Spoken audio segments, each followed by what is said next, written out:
So, Dr. Tipler, thanks for coming on. I really appreciate you taking the time to have a conversation with me. Would you mind telling us a little bit about yourself before we get started? I am a professor of mathematical physics at Tulane University. I received my undergraduate degree in physics at MIT. Then I went on to get my PhD at the University of Maryland.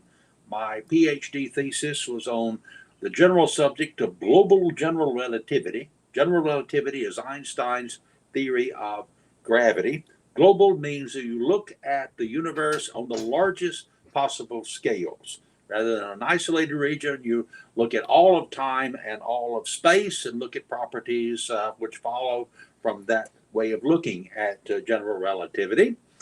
And then I went and did my postdoctoral work first at the University of California, Berkeley. I was there in the mathematics department. I worked with a great mathematician and expert in relativity, Abraham Taub, who was a professor there, and later with Rainer Sachs. Rainer Sachs was, you probably never heard of any of these guys. I won't go into more detail about their work. I then went to Oxford University for one summer. I studied with Dennis Sciama. I was his postdoc. And Dennis Sciama, you haven't heard of either, but he is famous for the number of students and postdocs he's had. His most famous student you've almost certainly heard of, Stephen Hawking. You've heard of him. Okay, and he has a number of other famous postdocs. He said his greatest achievement was getting interested in the theory of general relativity. Roger Penrose, a great physicist who's won every prize you can imagine, justifiably so, most recently the Nobel Prize in Physics. And then after that, I went to the University of Texas to be the postdoc of John Wheeler. You may or may not have heard of him. You've heard of his most famous contribution. He was the man who named the black hole. You have, I'm sure, heard of black holes. Yes. Wheeler has two most famous students, are his Richard Feynman, who got the Nobel Prize in Physics, and also Kip Thorne, another Nobel Prize winner in physics. And then I came to the University of Tulane here in New Orleans, and ever since I've been working on global general relativity, physics, and so forth, following up global general relativity, one of which I concluded that the universe has to end at an omega point, which is interesting. It's we say it's a single point in the Penrose C-boundary completion of space and time. And also, I argue that life makes it all the way into the very end of time, which is the omega point. That, in essence, is the short description of the omega point theory. And why do you think it leads to an omega point in the future? Okay, well, basically because I believe in the laws of physics. And the laws of physics basically dictate that the universe has to end in an omega point. Now, let me give you the argument for that. First of all, Stephen Hawking, great physicist, proved that if black holes exist, and they do, we've seen hundreds, if not thousands, of black holes, and there's general agreement, and I totally agree with the consensus here, we've seen black holes. He showed that were the universe to if black holes were to evaporate to completion, he showed they evaporated. Were they to evaporate to completion, they would violate a fundamental physical law called unitarity. Now, I've gone through Hawking's calculation, and I'm convinced that it's right. And I also talked to Nobel laureate Kip Thorne. I mentioned Kip Thorne earlier. Kip has gone through Hawking's calculation. He also is convinced that Hawking got it right, that black holes evaporating to completion would violate unitarity. If you also read the book by Nobel laureate Roger Penrose, let me get that book out here. I think you can see his book here, Roger Penrose, Cycles of Time. He says he's gone through Hawking's calculation. He's also convinced that it would violate unitarity. Okay, now, unitarity, however, is a fundamental physical law. We relativists who have gone through Hawking's calculation are convinced that it's right. But other physicists think it's wrong. Why? Because they are convinced that unitarity cannot be violated. Now, I've gone through their calculations myself, and I think the particle physicists are also right, namely that unitarity cannot be violated. You see, we've got a contradiction here. We relativists, Hawking, have shown if black holes were to evaporate to completion, they would violate unitarity, but the evidence is overwhelming that unitarity cannot be violated. Let me give you an example. The particle physicist Leonard Susskind at Stanford University proved that if a unitarity violating process were to occur, well, first of all, unitarity is guaranteed by the conservation of energy. So, if unitarity is violated, energy cannot be conserved. But Susskind went further. He proved that energy conservation violation by unitarity violation would amplify, so that if you flipped on a light switch, so much energy would be created out of nothing that the earth would be blown apart. I think we can agree that you can flip a light switch without blowing the earth apart. So, unitarity cannot be violated. But if the universe were to expand forever, these black holes, which we've seen, would violate unitarity because they would evaporate to completion. We all agree on that too. Conclusion, there is only one way to avoid this, and that means the universe has to end in a singularity before any of these black holes have time to evaporate.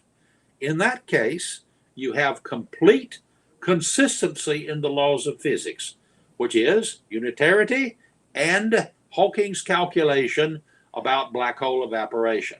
That's the only way, the universe ending in a final singularity, to have these laws of physics be mutually consistent. Okay, now let's watch what happens as you're going into the final singularity. All right, now the great physicist Bekenstein proved in the early universe, if you have what are called particle horizons, then the entropy as you're going into the singularity has to go to zero. Now, particle horizons in the early universe, that's equivalent to event horizons in the final singularity. So his calculation applied to the final singularity. If there were event horizons, then the entropy has to go to zero as you're going into the final singularity. Now, there's another fundamental law of physics out there called the second law of thermodynamics, which says the entropy of the universe can never decrease. But if there were event horizons as you're approaching the final singularity, then the entropy would decrease. The only way to avoid contradiction with this other law of physics, the second law of thermodynamics, is to have no event horizons. Now, if there are no event horizons, then in the Penrose C-boundary construction, that means the final singularity must be a single point in the Penrose C-boundary completion. Conclusion, the laws of physics dictate that the final singularity must exist and furthermore must be a single point, which is the essential claim of the omega point theory. Now, another claim is that life actually makes it into the final singularity. Let's now look at how event horizons can be eliminated in the final singularity. Well, before we get into that, I want a few questions first. So, yes. First thing, if we say that black holes can't evaporate to completion because the universe would explode, essentially, yours doesn't seem... Unitarity would be violated. Right. And you said you gave the example of flipping a light switch would cause the earth to explode. So what you presented doesn't seem to make that logically impossible. What it says is that we prevent that from occurring because we just don't allow enough time in the universe for it to occur. But I mean, we can do that in lots of different ways. There's only one way. with relativity, and that is the final singularity. Well, that's Give, definitely false. There's multiple ways. Like if we just froze time entirely, that would also do it. That would stop any black holes from doing anything. But we could also change other fundamental laws of physics and stop it from occurring. There's multiple ways to stop it. This, if you change the laws of physics, my entire argument depends on the statement that the laws of physics are correct. If you throw out the laws of physics, I can't prove anything. I'll grant that. The only thing I'm refuting is that it's the only way. It is not the only way. There's many ways to do given that. the law. Yes. If you invent new laws of physics, I can't. Then I'm saying the only way, given the laws of physics, is the final singularity. If you invent new laws of physics, yes, you can certainly avoid it. Sure. But the part here is that simply ending time at some point doesn't make it logically impossible for black holes to evaporate. They can still logically do it. They just haven't done it. So if all you're doing is preventing them to have done it by some point in time, then essentially we're in a universe where it hasn't happened anyway. And so our universe's physics would be the same regardless of whether or not they can or cannot in the future. So like if your argument is that the reason black holes will never evaporate to completion is because there just isn't enough time and the universe will end by that time. Well, since we haven't gotten to that time yet anyway, none of the black holes have evaporated to completion yet, as far as we know, then we wouldn't see any universes or worlds exploding from light switches yet anyway. I'm sorry, what? So you argued that the reason that we think universes cannot evaporate to completion is because if that was the case... No. My argument is this. If the universe were to expand forever, accelerate forever, whatever, for infinite time, then Hawking's calculation proves that they would then evaporate to completion. Yep. Calculation also shows they would violate unitarity. That's what his calculation shows. And furthermore, Hawking also showed that if the universe were to expand forever for infinite time, then they would evaporate to completion. Sure. And so the solution to this is just stop the universe, end the universe at some point, and this prevents the problem, right? That's the only way, given the laws of physics. Now, if you invent new laws of physics, I can't say that's the only way. So yes. If we haven't gotten to the point, no black holes have evaporated to completion, then the argument that flipping a light switch would blow up the Earth doesn't apply because we haven't gotten to the point that any black holes have done this yet. So the fact that it could happen, if it's logically possible to have occurred, well, it's logically possible to have occurred in your model too. And so if the argument that flipping a light switch would cause the world to explode after any black holes evaporated to completion, then they would.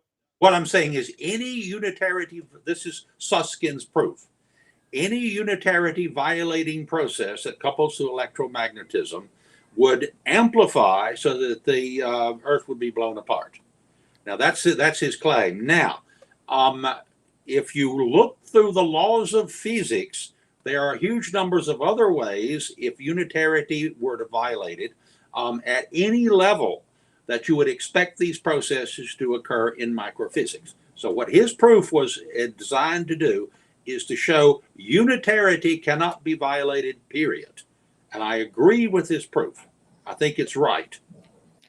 And there are other consequences. As I said, you cannot have that if unitarity is, you can prove that if energy is conserved, unitarity has to be good. That's it follows from the conservation of energy. So I believe the laws of conservation of energy. Now, Susskind goes further. He shows that if energy is violated, energy conservation is violated by unitarity violation, this gives rise to an amplification process. That the energy conservation won't just be unnoticeable, it would be very noticeable.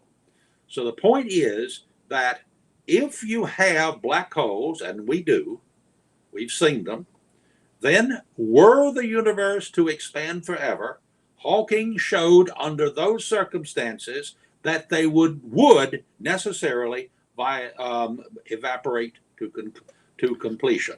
Therefore, so the argument I'm making is that your solution seems completely ad hoc. It's like if entirely follows one sec. So if we say that if black holes eventually get to the point where they evaporate to completion that we'll get to this catastrophic effect where unitary is violated. Oh no, terrible. But we haven't gotten there yet. And so laws of physics all times. What? Laws of physics always apply. They don't just suddenly. That wasn't part of the question. So the question here is we have not gotten there yet. Has not happened, right? Our observations. The laws of physics apply at all times. They apply. I'm not talking about the laws of physics here. I'm saying, has any black hole evaporated yet? Completion. No. It's irrelevant. But again, here's the fundamental principle. Let me finish the argument. So the argument here is that apply at all times, both in the past. I don't care. I'm sorry. I'm trying to make an argument. I don't care about the laws of physics here. It's irrelevant to the argument. So the argument is physics of the laws of physics, and I start from there. That's great. That has nothing to do with my argument. So again, I'm saying your conclusion that the universe will end seems ad hoc because there's nothing in physics that indicates it's going to collapse into nothingness. It seems like you've just ad hoc made a solution to a problem you can't understand. So like if I said, if anybody counted to 1 million, the universe would explode. Therefore, we have to kill everyone before they count to 1 million. Well, that's not a logical consequence. Like obviously you cannot understand the laws of physics or logic. What? I'm saying the laws of physics apply at all times. I've just said that we relativists have done the calculations, and the only way to stop this evaporation is have the universe end before they can evaporate. That's the only way to stop the evaporation. Hawking showed, were the universe to expand forever, the black holes would evaporate to completion, period. He showed that. You have an evidence that his calculation was wrong? No, because I never said his calculation was wrong. What I said is your argument is wrong. I can prove your argument is completely ad hoc, completely irrelevant. So saying that, wait. All I'm doing is saying Hawking got it right. You're saying Hawking got it wrong. Where did he get it? I'm not saying Hawking got it wrong. I'm saying you got it wrong. So here's the argument. Like if I say that if 1 million water droplets fall, it's nonsense what you're saying. I'm not going. That's why I was reluctant to get on this show, because I figured you were incapable of understanding elementary logic or elementary physics. You're just demonstrating that. Concentrating entirely on the laws of physics, Hawking showed that the universe, if it expanded forever, black holes would definitely evaporate to completion and violate unitarity. Therefore, from Hawking's calculation, it follows necessarily that the universe cannot expand forever. No, it doesn't. So you don't understand logic here. You literally don't understand basic logics. Modus ponens is literally modus ponens. Sorry, you gotta let me finish. You gotta let me finish. You gotta let me finish. Like I can prove you wrong. Is ended because you're not capable of a rational thought. You being ignorant is not my problem. Basic modus ponens, simply saying that because there's a bad consequence, therefore we have to prevent, the universe will prevent the consequence, doesn't mean that that prevention is necessarily going to occur. It's an appeal to consequence fallacy.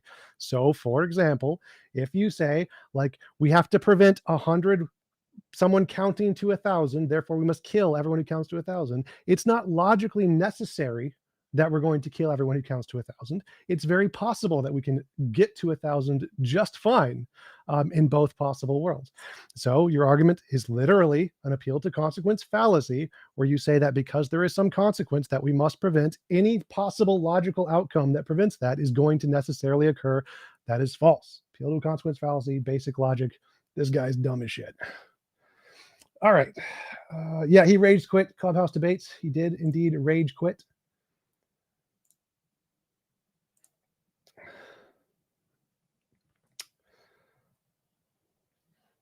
Like, so I didn't even get into any of the interesting objections to his argument. So one of them is that the probability that his neutrino collapse thing to explain the resurrection is complete bullshit. But even if we granted it was possible, the probability that any of the other religions happened would be greater or more likely to have possible to occur given the laws of physics than his explanation of the resurrection. So all of the other religions would be actually more likely given his model. Like, wow.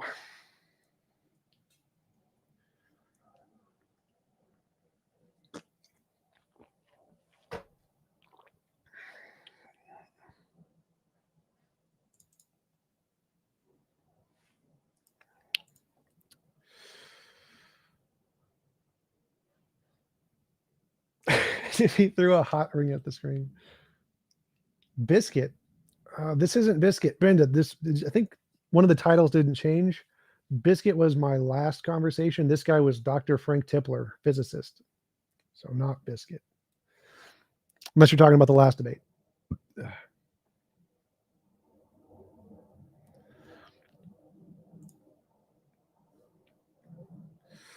I don't think that's, I think people have rage quitted faster than that. Ah, gotcha.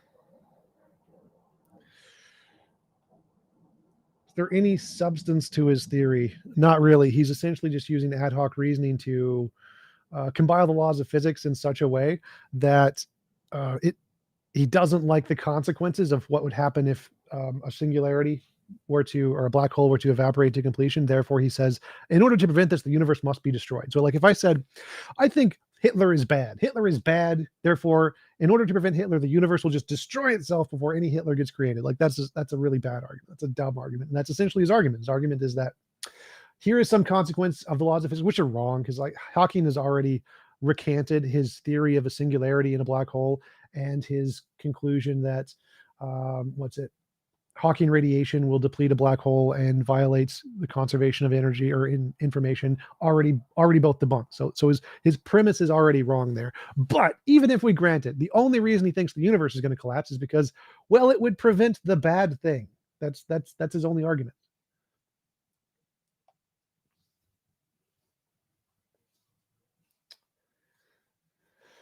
You can't prove the resurrection. The only his argument was that the resurrection is possible given the laws of physics.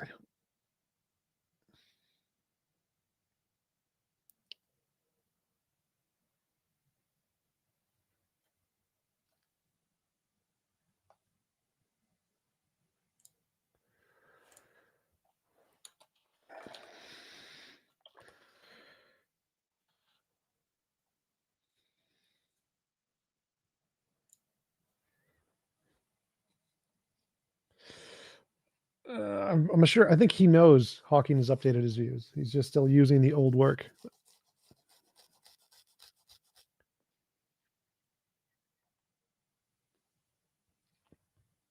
There was definitely Brenda. There was one rage quit was faster, and it was on Zach.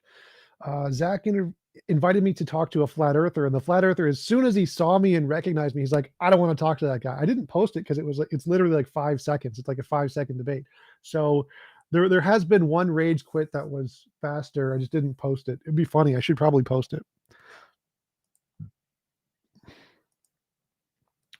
I should have it saved somewhere.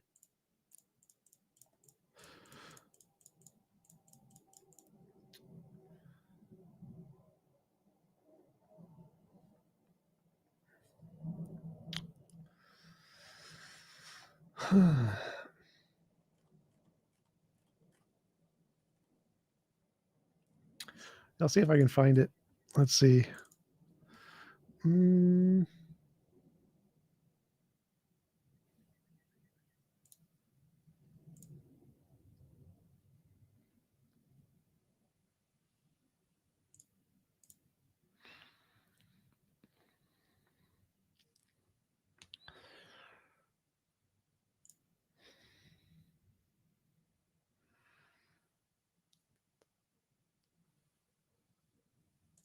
Zach.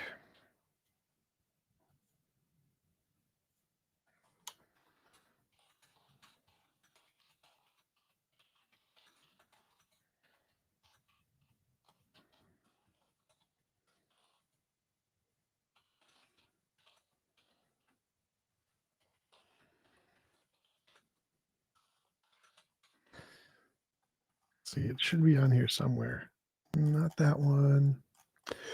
Anyway, let's go to the Discord after show, I guess. Why not? After show Discord.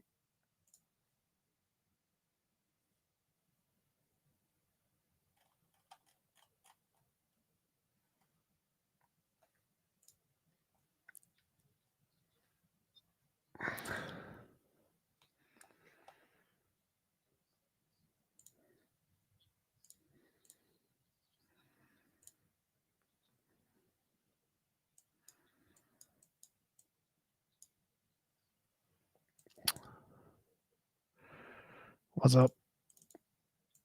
How's it going? Had one of the shortest debates ever. Guy rage quitted in like 10 minutes.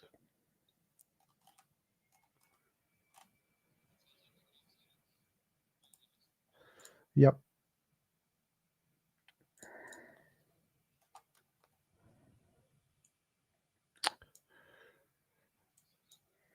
It was Dr. Frank Tipler, the physicist, on his omega point theory. He thinks it's God.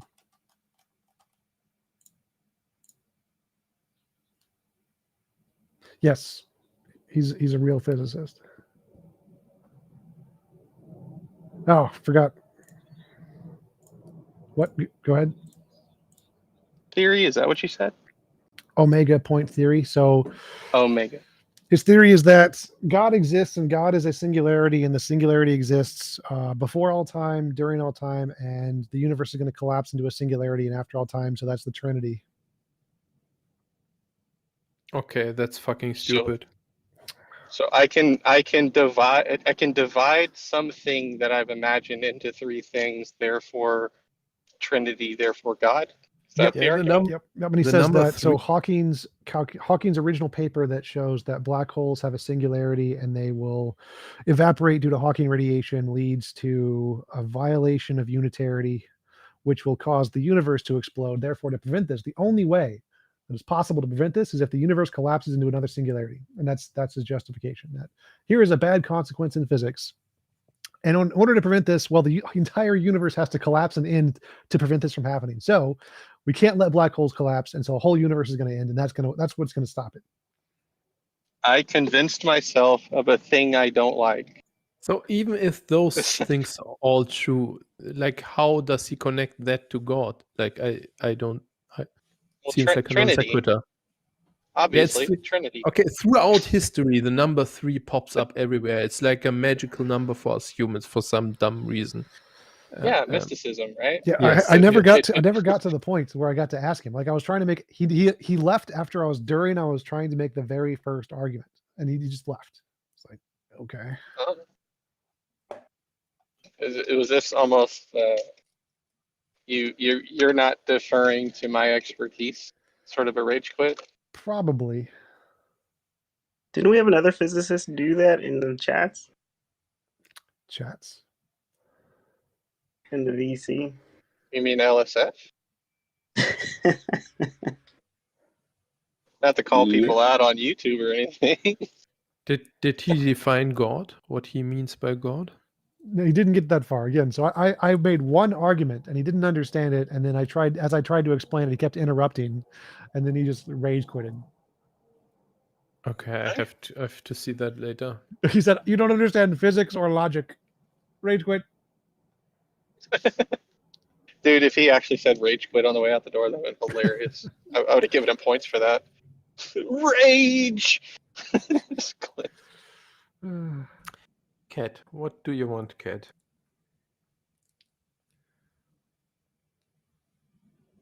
Huh? I'm talking to my cat. I think that the debates going quicker is a sign that you're getting better, Tom. That's going to be my theory. I wish it worked that way. But then, like most flat earthers and Darth Dawkins would then probably get the score of the best debater because his go faster than anybody. Banned. Oh, true. Banned.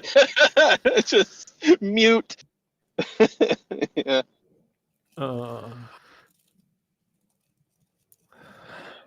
No, this is what they do, Tom. This is what they do. Yep. One thing that I find curious is, like, after all these years and so many debates that Darth Dawkins did, it must be on purpose what he does. He must to see, like, I cannot imagine that he doesn't understand how wrong he is. Like I think he knows, and he just pretends. I think you have too much faith in humanity. I was going to say the same thing in a more polite way. Yes, I agree. Do you really think he's that dumb? Yes. I think, yeah. Okay. I think he is emotionally compelled to want to be right, and he gets so much self-satisfaction out of his sense of being right. He can't ever let that go or challenge that. He doesn't even want to. I see. Narcissism. Oh, did I say that out loud? I'm sorry. It's true, I think.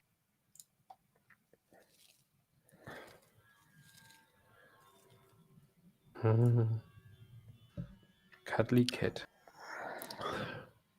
Do you want to have a purring cat in your stream, TJump?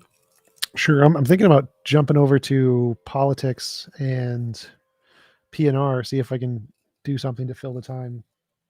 Oh, I'm sure you can drum up more people to scream at you over there. Let's see. I'll give it a shot. Hello. How's it going? The one you should actually be against is like the person manipulating tons of people by miseducating them with like their personal interpretation of that religion. Isn't that what all religions do? Yeah, we're like kind of talking about if it's okay to just hate against religion as it is, or if you should kind of like try to see the bigger picture. So, what do you mean, so to speak? What do you mean by bigger picture? That the religion itself isn't evil, and actually has like a valid point and like existential. But we have kind of established before that that's not the case, as far as I'm concerned. I don't know if I have to like quote. I mean, biblical even to this day, I'm not sure if like this kind of life we're living in the Western world, like with all the freedom and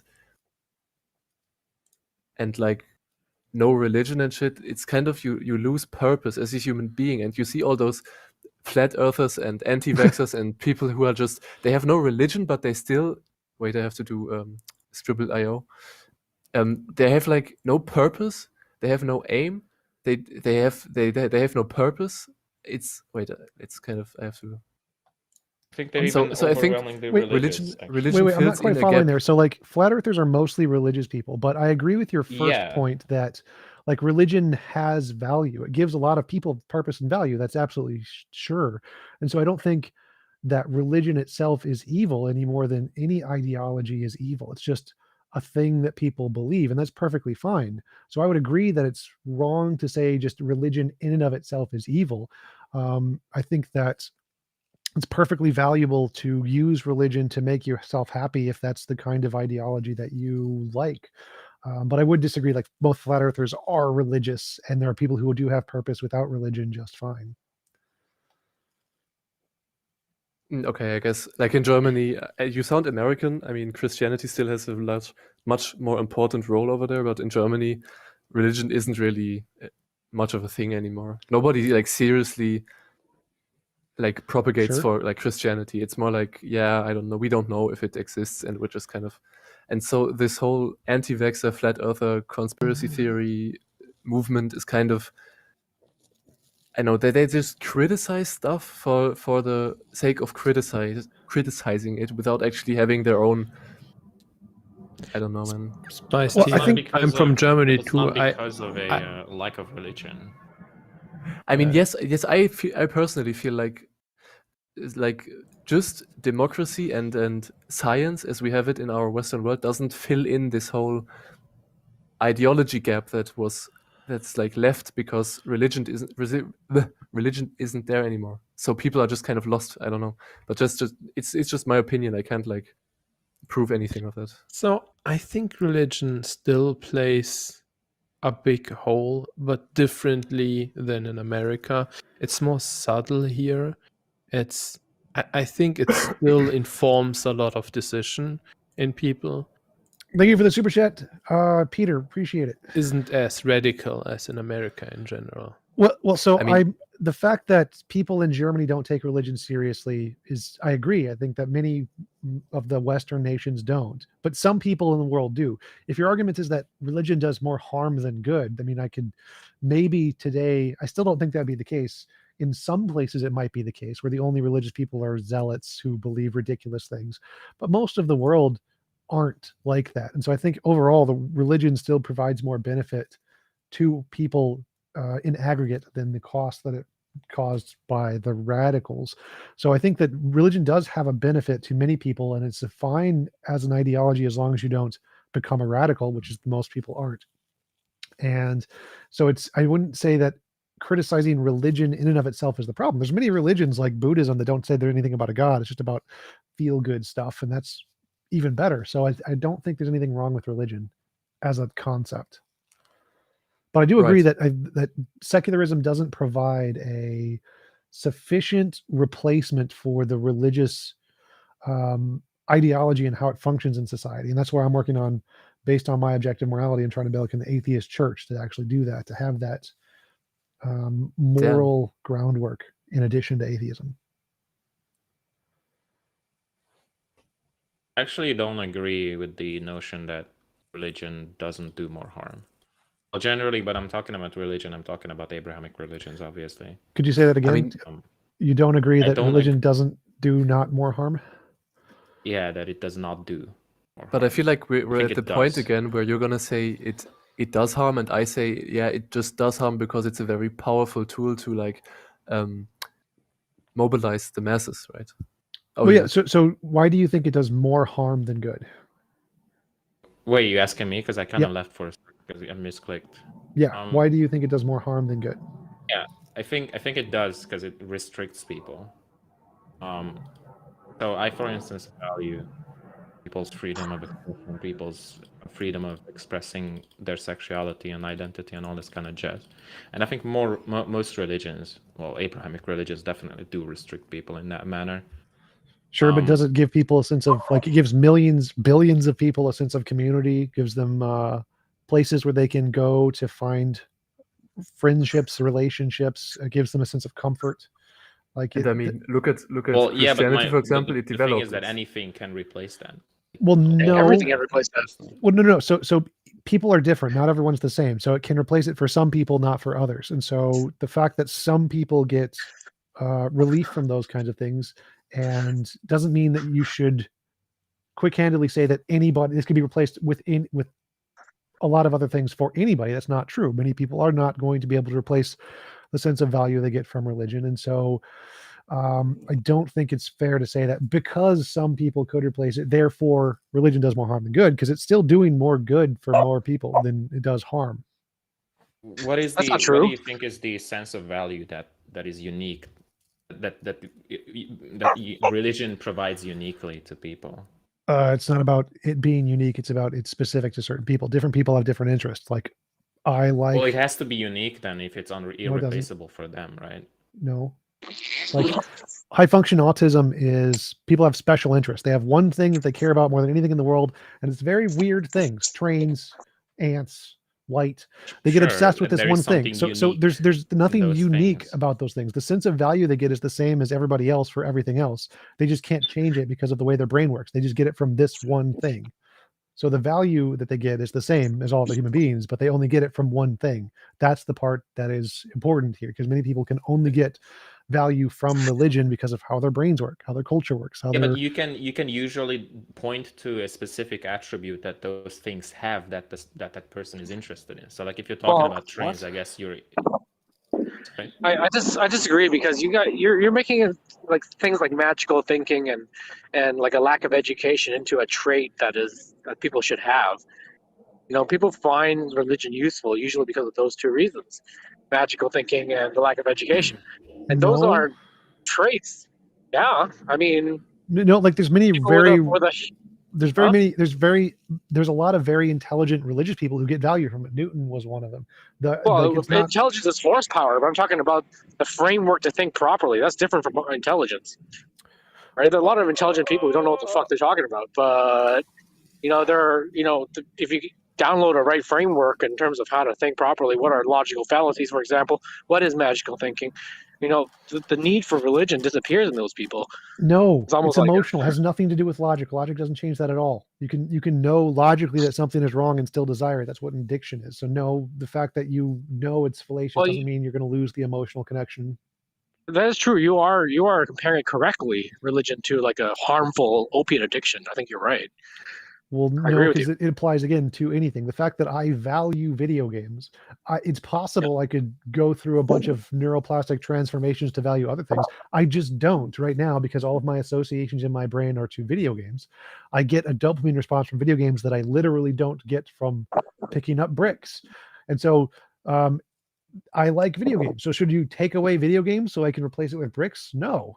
It doesn't Well, matter what we the did have logic is. But we did have a war on drugs. I mean, drugs are so harmful. I mean, Which didn't if we can do work. that for drugs, we should have.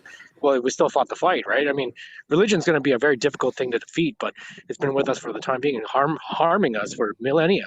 So it's a worthwhile battle, I think. No, to get again, rid of it. it's exactly the same as drugs. Like if people enjoy it, they should have the freedom to do it on their own. It's only a problem if they use it to harm others. That's the thing we should stop. They should be perfectly fine with doing it on their own, just like people should be perfectly fine with doing marijuana on their own. It should not Yeah, be. but there are externalities. You can't deny that both drugs and religion have very negative externalities that affect all of us. It hurts our psychic common good of all No, humans. again, it does more good for people than harm in the aggregate. But the fact that some people do harm doesn't mean we should ban all people who do religion. Like that's a hasty generalization fallacy. The fact that some people do bad things, like some people who play video games shoot people. Should we ban video games? No, that's stupid. But some people are able to use religion as a hack to convince people to do really bad things, such as vote for Donald Trump, or vote for Robert Mugabe, or vote for Jacob Zuma, Yeah, but all ideologies work that that leads way. to thousands of millions of deaths every year. Wait just for the it. COVID crisis. All ideologies work I that will way. guarantee you that games will be political one day. They already are in America. Okay, maybe, Sort of. I mean, games like Command and Conquer, like tickle the inner fascists of all of us. No. So the point here is that even if some religious people do bad things, that doesn't mean we should ban all religion. That's a hasty generalization. That's saying we punish everyone for the crimes of the few. That is bad. Don't do that. TJump, can I add I agree. something about that? If the potential though is so extreme, would it not justify banning religion if it could lead to like so many deaths? Well, Like, yeah. just- I mean, nuclear bombs, right? For example, are banned as well or trying to be banned for that reason. So, like a religion and a bad religious actor can kill millions of people. But that's not the current reality. Yeah, it is a current reality. If it was like if 90% of people who are religious were extremists, then yes, it would be okay to ban that religion. If 10% or less are, then no, it's not okay. So, and right now it's low. It's a very low percent who are extremists. Well, let's say 70% of religious people voted for Donald Trump, and that led to 1 million COVID deaths, right? That's a clear. The knee bone's connected to the foot bone. You know what I mean? You heard that song? No, most Democrats are also religious. That's why we can't get an atheist president. Most people in America are religious. No, 70% of religious people did not vote for Donald Trump. What I would do if I would create a new country is I would let have them their religion, but I wouldn't allow any churches or like assembly of religion. They can have it, they can think about it, they can read their books. I don't fucking care. But you can't make a religious organization. Well, that seems counterproductive because the organizations are most of where the good comes from. The society, the connection, the people who are working and helping with one another. That's the biggest benefit of religion. So that's the thing that religious do best is the church. Maybe. Is that true? Is that an assertion? Because I think Joel Osteen hasn't helped anybody. He's helped tons of people. Like all the people who go to him get lots of value from the interactions with him. Community they get together, the connections they make, they do lots of things together that they really enjoy and really value. That's why they go there. The fact that he gets a disproportionate amount. Crack does the same thing. No. Crack gives a lot of value to the people who are smoking crack and brings them together in a crack house. What's the difference? No, it doesn't. There's absolutely no comparison there between a community of people who voluntarily get together and don't harm anyone ever, and crack, which literally destroys the body and gets addiction. So no, those are not analogous things at all. But Joel Osteen has taken money from a lot of people and refused to actually help anyone with that money and only aggrandized himself. They voluntarily give it to him. They voluntarily give their money to him, and that's okay if that's what their ideology is. Fine. He's not stealing it from anybody. But it's mentally hacking these people to do so. No, on they're voluntarily choosing to do things because they care about it. That's not mentally hacking people. That's having something you're passionate about. Literally, I'm a YouTuber. People send me money because they like what I do. Joel Osteen and me are the same. He just makes a lot more money than I do. I thought people said new money because you're good looking. I wish. Yeah. Well, Joel Philip, Osteen. Philip, Yes. do you think patriotism should be like- banned worldwide, or like it TJump, should be frowned upon? Patriotism. No, patriotism I is don't- perfectly fine. Also, like if No, I'm people talking want to Philip. No, Oh. TJ, like, do people send you more money after you dye your hair pink? I don't know. Philip, can you answer? I don't believe patriotism is worthwhile. We should all be citizens of the world, and we should vote with our dollars and vote with our feet. Okay, leave that's a bad good cities, point. That's a good countries. point you're making, because otherwise I would have said that your argument doesn't make sense, because if like all religions should be banned because there are some radicals, then patriotism should be banned too because there's like some radicals, right? Football should be I banned don't because of agree. radicals. I don't agree. I Let don't me agree offer with you patriotism an at all. I alternative think perspective on Yeah, I personally have the same patriotism- opinion on that. So the guy that said I don't see the patriotism point should behind be, patriotism, really. banned. Patriotism is a great way to control the masses without law. You can literally convince people to act according to your moral objectives without punishing them. That's how all ideologies work. That's the whole point of Well, ideology. so Yeah, they're yeah. gonna force teenagers, to like take up arms and fight in the middle of desert, if not for patriotism, right? Well, also you get to go to school, right? And you get health care.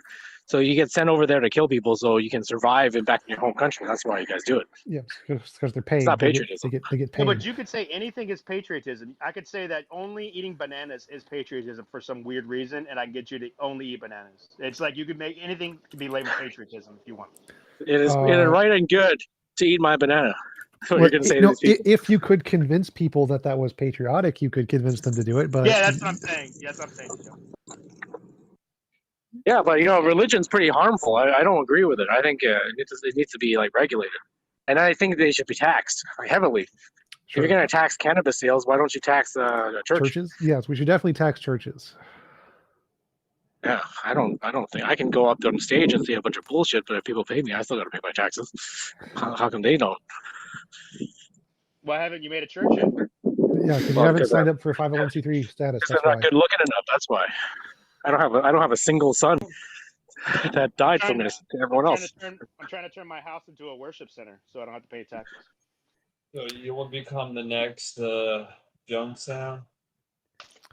Every mega church's preacher, their house is a meeting center. It's categorized as some kind of religious meeting center. Legally in the U.S. under 501c3 churches, the church can pay for the housing of the pastor. So it's a part. They're not classified as churches. The church literally pays for their housing.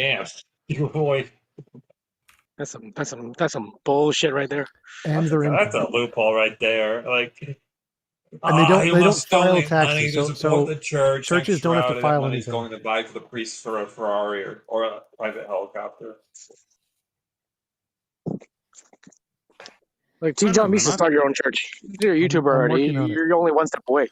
Yes, you're one step away. There's Atheist Church is one of my videos. That is already something I'm working on. Are you following Comp's idea for this? Sounds very oxymoronic. I can't hear you. You cut out Comp. Augustus Comp developed his idea for a secular church, and so in the places of saints, you would have like the rich bankers that finance your church. Pretty cool. I've never heard of that. Just apparently or Jewish. So if you actually have a church, can I be appointed as a chief molester, and I get to molest all the old people who ask me to? No. Well, you can already do that. That's already legal. Have you heard of the School of Life, the Alain de Botton thing that he's doing in the UK?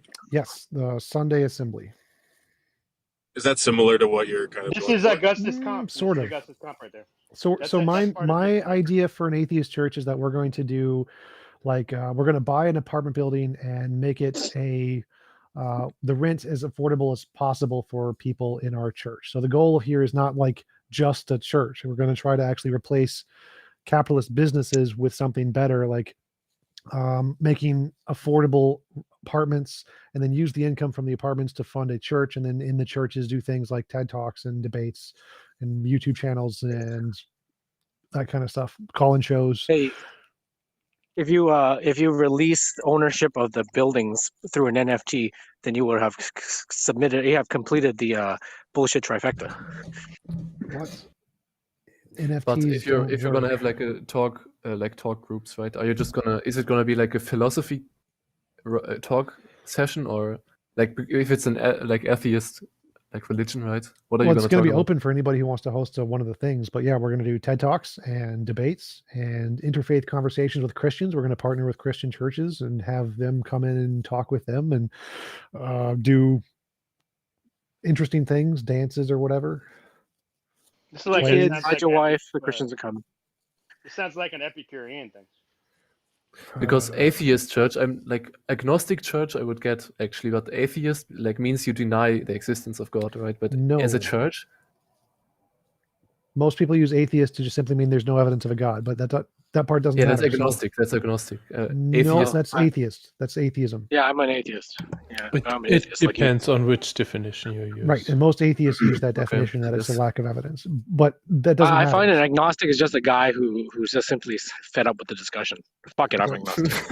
It's a Or Steve like McRae. some Steve McRae religious deal. people. I consider myself agnostic because it's a realistic choice because you can't really disprove God doesn't exist, nor can you prove that he does exist. It's kind of like it's up in the air, so it's a big I don't know. Well, you don't need to prove it. So, like most academic atheists are atheists that they hard reject the existence of God because there's no evidence and there's good evidence against it. So you don't need to prove there's no God.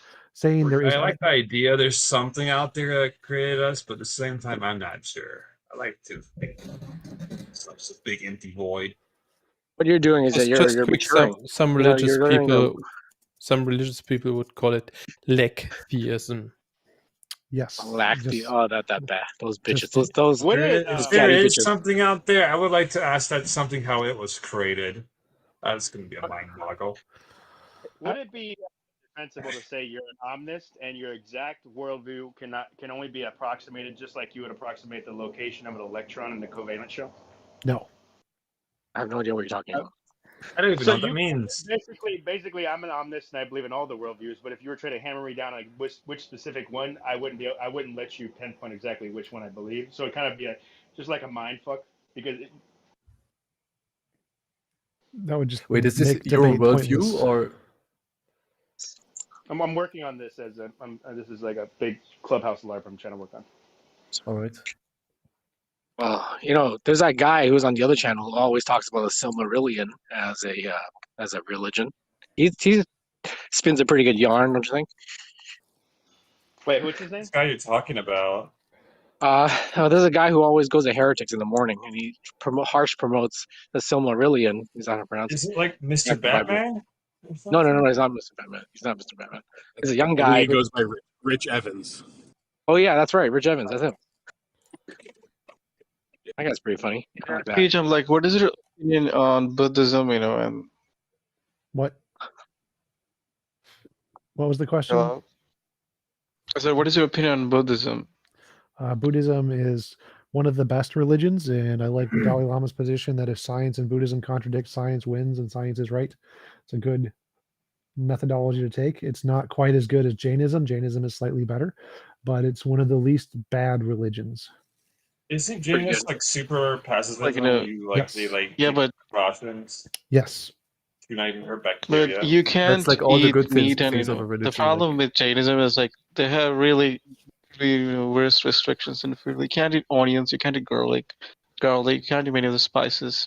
It's like they try to numb your palate, or I don't really so care they about don't that have, because they're very non-violent, so they don't want to kill anything ever, no insects. Yeah. So that's the most moral thing you can do. It's completely unrealistic, but it's the most moral. Like what in that case? Like I understand, you're gonna die if you don't cook it's not plants, for right? insect, but teach them wouldn't our existence it relies on violence against insects? Yes, we're trying we need to to do bad things to shape our survive, but environment. there's still bad things. So Jainism is still more moral than us because they would not do the bad things. But why would it be bad? I mean, we're all just part of the same ecosystem, right? Because it's immoral. It's immoral to kill things. Sort of. If we tried to kill you, I don't think it's moral. Well, yeah, but what if you're killing something that is also killing things, right? So maybe Still you have immoral. a net. Yeah, Still it immoral. has greater utility for us, right? Just nuke the planet. You gotta be done with it. No more You harm. don't care for utility, Uh, TJump? What? Killing anyone for any reason is always immoral because there is a logically possible way to solve the problem without killing them. So are you a cuck who thinks I Calvin don't. House is What not it a hero? concerns, In, if I in really some wish, if I cases, had one yes, wish, you can find I would. non-violent methods, but in certain cases, violence is the only answer. No. So like, it doesn't matter if we are only capable of doing something that would require violence. There's a logically possible. If you were an all-powerful being, there would be a way to do it that doesn't entail violence. So violence is never logically necessary. Yeah, you could just die. That's always a that would choice. also be violence. So like, there's True. an option was where not- no one Look, dies. Wait, Well, what? in that that would case, also be there's no. violence. So dying from I want to make sure I understand this correctly. So when the guy said you just died, I would also and you said it would also be violence. I just want to make sure I hear this right. If you don't want to does that die and also- someone does that kills also you, that's mean violence. dying from natural causes is also violence? Yes. Also immoral. So it's yes. just what? That makes Yes. sense. So that's really an easy thing to That's understand. trippy, Like man. a That's best trippy. world with the least immoral world is one where nobody dies. That's the best world. Oh my God! Surprise! But isn't It's that the pretty world bad. where So everyone it's is like equal to just and don't nothing age. happens? Just don't. Yes, congratulations. You Existence understand wouldn't make basic sense in morality. such a- Don't die. I can't wrap my Well, you know, mind that's- around that. It's really bad because traffic's gonna. Ooh. You know, that'd be really bad Oh. because traffic would be really bad, and you could be stuck in traffic for 3 hours each person times 100,000 people. That could be like 3 lives. So you in fact kill 3 people by having No, too many people. Once we can solve death, we're also going to solve traffic too, because we're going to have multiple planets. Congratulations. Yeah, we're just gonna conquer the Oracle Hope, imperial mankind, but help without be repressing. I'd rather just. Yeah, well, you know, we gotta kill all the other Xenos. We gotta kill all the people who aren't people. Fuck Could you them. imagine how many They don't belong Burj to us. Khalifa? Can you imagine how many Burj Khalifas we would have if we solved like the problem of dying? TJump, would that Yeah, view Khalifa. about dying? Would that view about dying of natural causes? Could that lead to like anti-natalist kind of views? Because presumably aging is also immoral, right? Because if you don't want to age, if aging is immoral, then being born, kind of like bringing someone about, would be an immoral act, wouldn't it? If you could actually bring someone about, Because he but eventually you don't, will biology die. does. So it's not you who's creating the person. Biology is creating the person. So you aren't immoral for having the child. If biology forces someone to suffer, biology would be immoral. But even if you did like artificial, like if you just you said something very Even mean deliberately. like wait, yeah. What does it even mean for biology to be like immoral? Like, does morality apply to yes concept like biology? Yes. I get it. I get it. I that's get it. immoral. Guys, I get it. So I get it. So we should not be killing abortion doctors. We should be killing fertility doctors. Got it. Kill no one ever. Okay. I'm mistaken. Bad. Sorry. So like, Does that mean reality is immoral? No, does that mean reality is immoral because reality makes us? Our nature is immoral. What's the way? Yes, So nature the is only way to immoral. prevent like committing the sin of dying is to like just become a cyborg. Then I feel like it's the only realistic. Well, apart from this, what do you make of the anti-natalist kind of entailments there?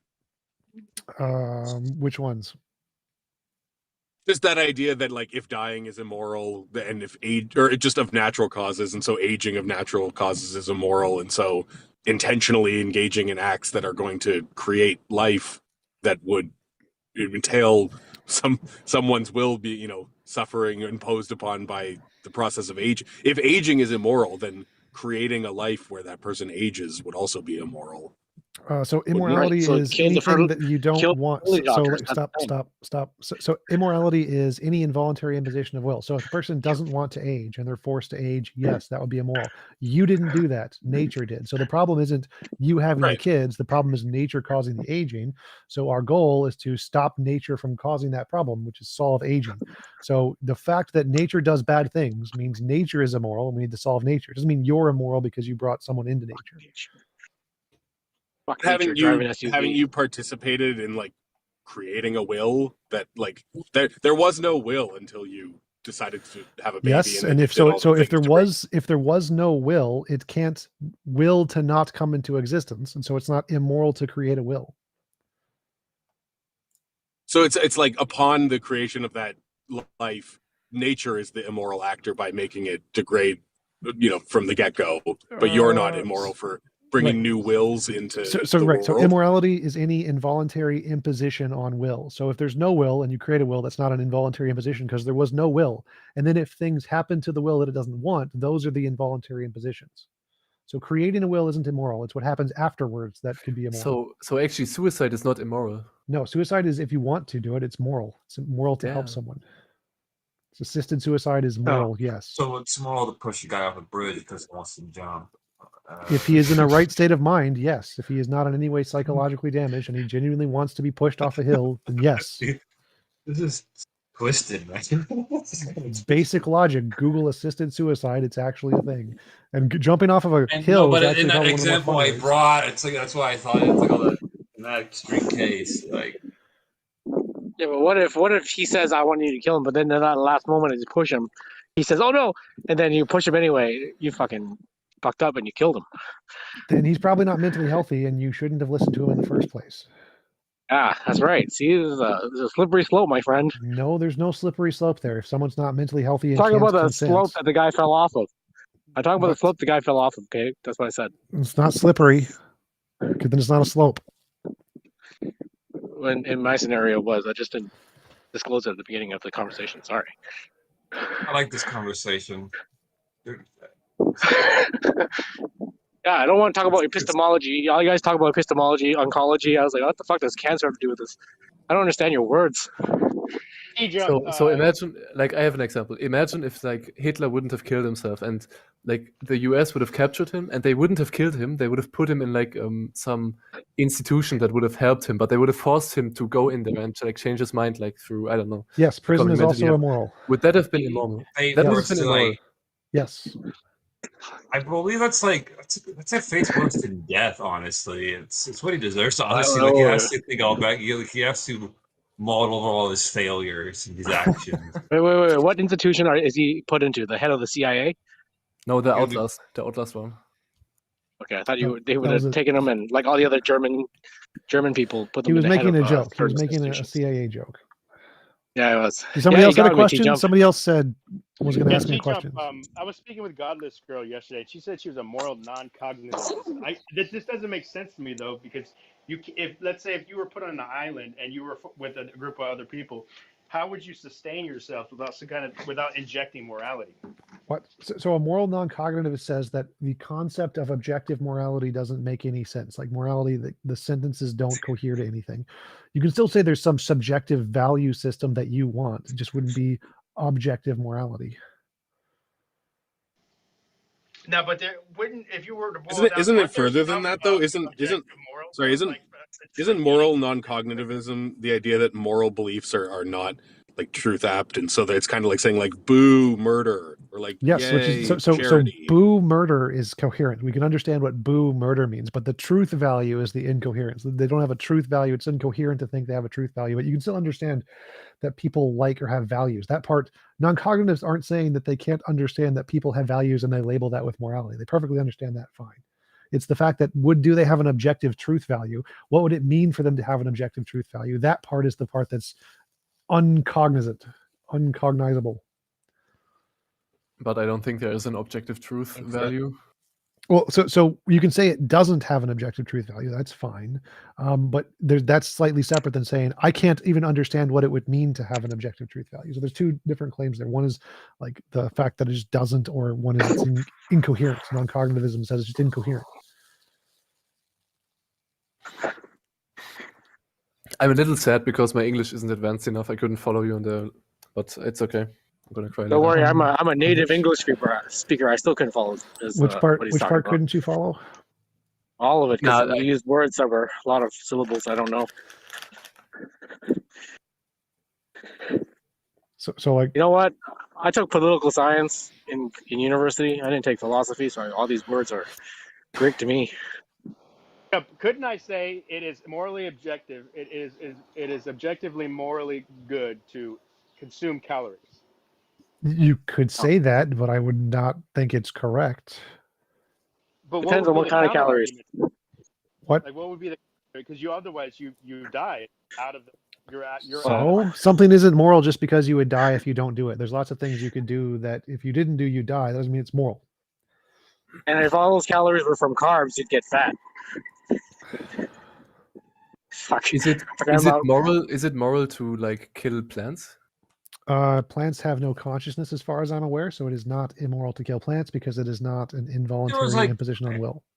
Like, I'm probably this is probably a false memory, but I remember a guy telling me there was like a movie about a guy who made this machine that could like cure plants.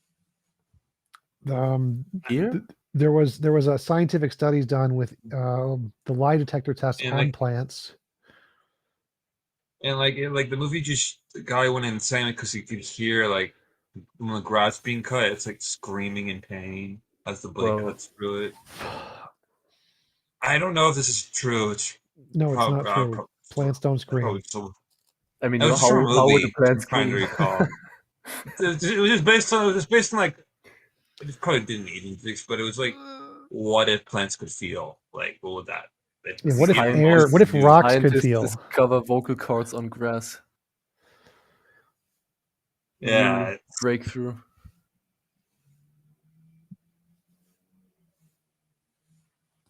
Like, are you there, TJump? Yep, I'm here. What's up?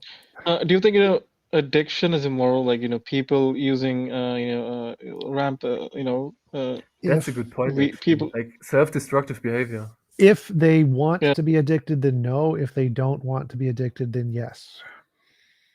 But so you believe in like a People free will are and stuff. Like you weak, can like like, actively choose as a person what you want, what you don't want, Compatibilism. what you do, what you don't do. Compatibilists. Most people, yeah, Compatibilism. they don't have a mental, capability to actually avoid being addicted to something because there's rampant marketing, campaigns going on. They get addicted to maybe bad food or So like mindless addiction is media. only bad if you don't want to be addicted. Like I'm addicted to video games and I don't care. I'm addicted to chess. I don't care. It would be immoral if I wanted to stop that and couldn't, then it would be immoral. But just being addicted isn't the problem. Oh.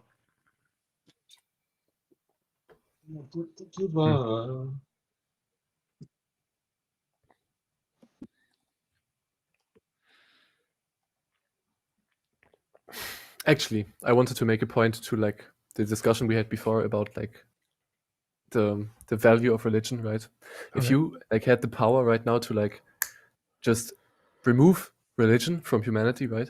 You would rip such a hole in the ideology of so many people. It would actually create like much more chaos than the parts of those religions currently like are responsible for, right? Yes, and I would And lose my on the job, other which side- is far more important. And on the other side, I think that like people One of the new people are kind of lost when they just don't have this like not everyone wants to be a philosopher or like a physician and think about the crazy questions of the universe and life and stuff, right? So if you don't want to think about that, but still there is no simple answer that anyone can give to you, that's kind of bothering. No, that's actually kind of Yes, You can't- humans are given comfort by thinking they know things, and just having the unknowns is uncomfortable for people. and I feel like that's a right you should have. So that's why Sure. another point where I think that religion shouldn't just like be like you shouldn't say religion is bad in general, right? I agree. All religion sucks. Well, like, and then regarding that question, I think like I don't think religion, even in that circumstance, you snap your hands, religion's gone, and but people always find a new void to fill. It's like there's going to be it could be ideology, it could be their favorite milkshake in order to give them a sense of purpose. That's what. Thank you, Kane. Really appreciate it. Means a lot to me. People are obsessed with their nationalistic, jingoistic culture. Right? It's like people want to have purpose. It's like if that's no longer an option, it's just going to. But you have to be careful with that, right? You shouldn't like if people get too patriotic, you have a problem, right? If like people are gonna radicalize. That Or am happens I in wrong? every ideology. It's just an inherent part of human nature. They're always going to radicalize for any ideology. If you're like always trying to walk like this thin path of like, okay, I'm not too patriotic. I believe in science. I believe in like facts, like empirically proven facts. I don't know. You still kind of always have this void. This I don't know, right? There's No. just so much you cannot answer. No. There are many people who believe in only naturalism but don't have a void there. No. Yeah, maybe it's just me. because the Sitting in void lockdown is for 2 years. the void is a specific neurological feature that you have, which can be replaced by any kind of sense of dopamine. So that thing that fills the void is dopamine, and if you have other things that generate the same kind of dopamine, then that fills the void. So it doesn't anything that can fill that void if it generates the correct amount of dopamine. Yeah, okay. So my argument only makes sense if everyone is lonely. Yeah. Okay.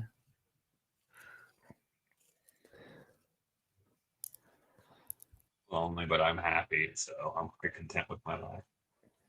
TJump, Yeah. Yeah. My friends. atheist, how do you account for the laws of logic? The laws of logic are languages made up by humans to describe the nature of reality. And how did you come to that conclusion? By making up logic. It's a language I made up to describe the things I see. So you're saying you made logic? Yes, me personally. No one else had anything to say. I was the only mind involved. And how did you come to that conclusion? Magical pixies told me. So you made this language up personally, and you know that in virtue of? Cogito. I think therefore I am. I exist, and then I see Hey. things, and I make labels for those things, and that's logic. Hey, I got a question for you. Let's say you observe someone being attacked. Let's say it was a young lady Yes. being raped, Sure. and you were observing them, but you decided not to do anything. Is that immoral? No, that would be amoral. What is amoral? Lack of moral? Not moral and not immoral. So it's like picking up a rock. You not doing anything isn't immoral. Inaction isn't immoral. So why is it that sometimes some people, after observing that and not doing anything about it, they feel guilty, they feel like they've done something wrong, they feel like they could have done something? Because biology makes your brain feel things for lots of reasons. Like you can feel guilt if you're gay in Christianity because that's what your ideology has made you feel. So because of social constraints, you feel things independent of whether or not they're objectively moral.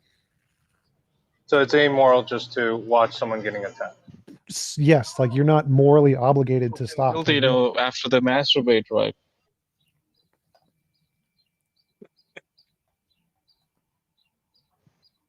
Seriously.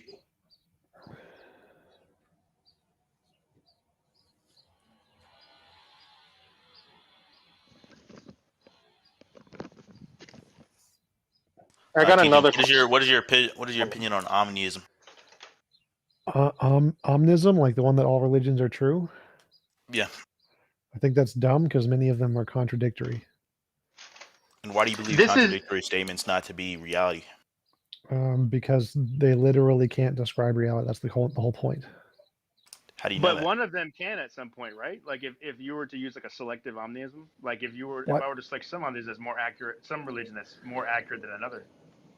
Well, yes, some religions are more accurate than others, but not all religions can be true because many of them are self-contradictory. Like some religions say there is no God, no conscious mind, and some say there is a conscious mind that is the foundation of everything. So like if one says there is no conscious mind that is the foundation of everything, like a field like the Dharma field, and then another says it's Yahweh, those two things are contradictory. They can't both be true. Either there is a conscious mind that is the ground of all reality or there is not. Yes, but I would throw out one of those. Being an omnist, Right. I would choose which one I would feel more aligned with. Okay, so omnism is that all religions are true. Yes, but there's an ability to select like what you don't have to take like wholesale all the worldviews. You can actually just pick and choose like some parts out of each one that you are in line with. Okay, that would be fine, I guess. All right, thanks. So are you an omnist now? No. No, I'm an omnist. I felt more like this is the real truth behind it. So yeah. I think Hey, they're I all got wrong. another question for you. I'm Are you an atheist? Yes, I'm an atheist. Do you believe being an atheist is the moral position? No, the positions aren't moral or immoral or amoral. Do you believe that Buddhism is the most moral religion? No, Jainism is probably the most moral religion. Okay, no, that's fair. All right. Because I was gonna make it a thing where atheism is kind of like religion, but you're probably gonna say it's not. It's a lack of belief in a god, so it's not a religion, right? Sure, I want to make it a religion. I want to make the atheist religion. That's the thing I want to do. It doesn't exist yet. If you're an Oh. atheist, where do you derive your moral systems from? Nature, moral naturalism. Past knowledge, past philosophies, What?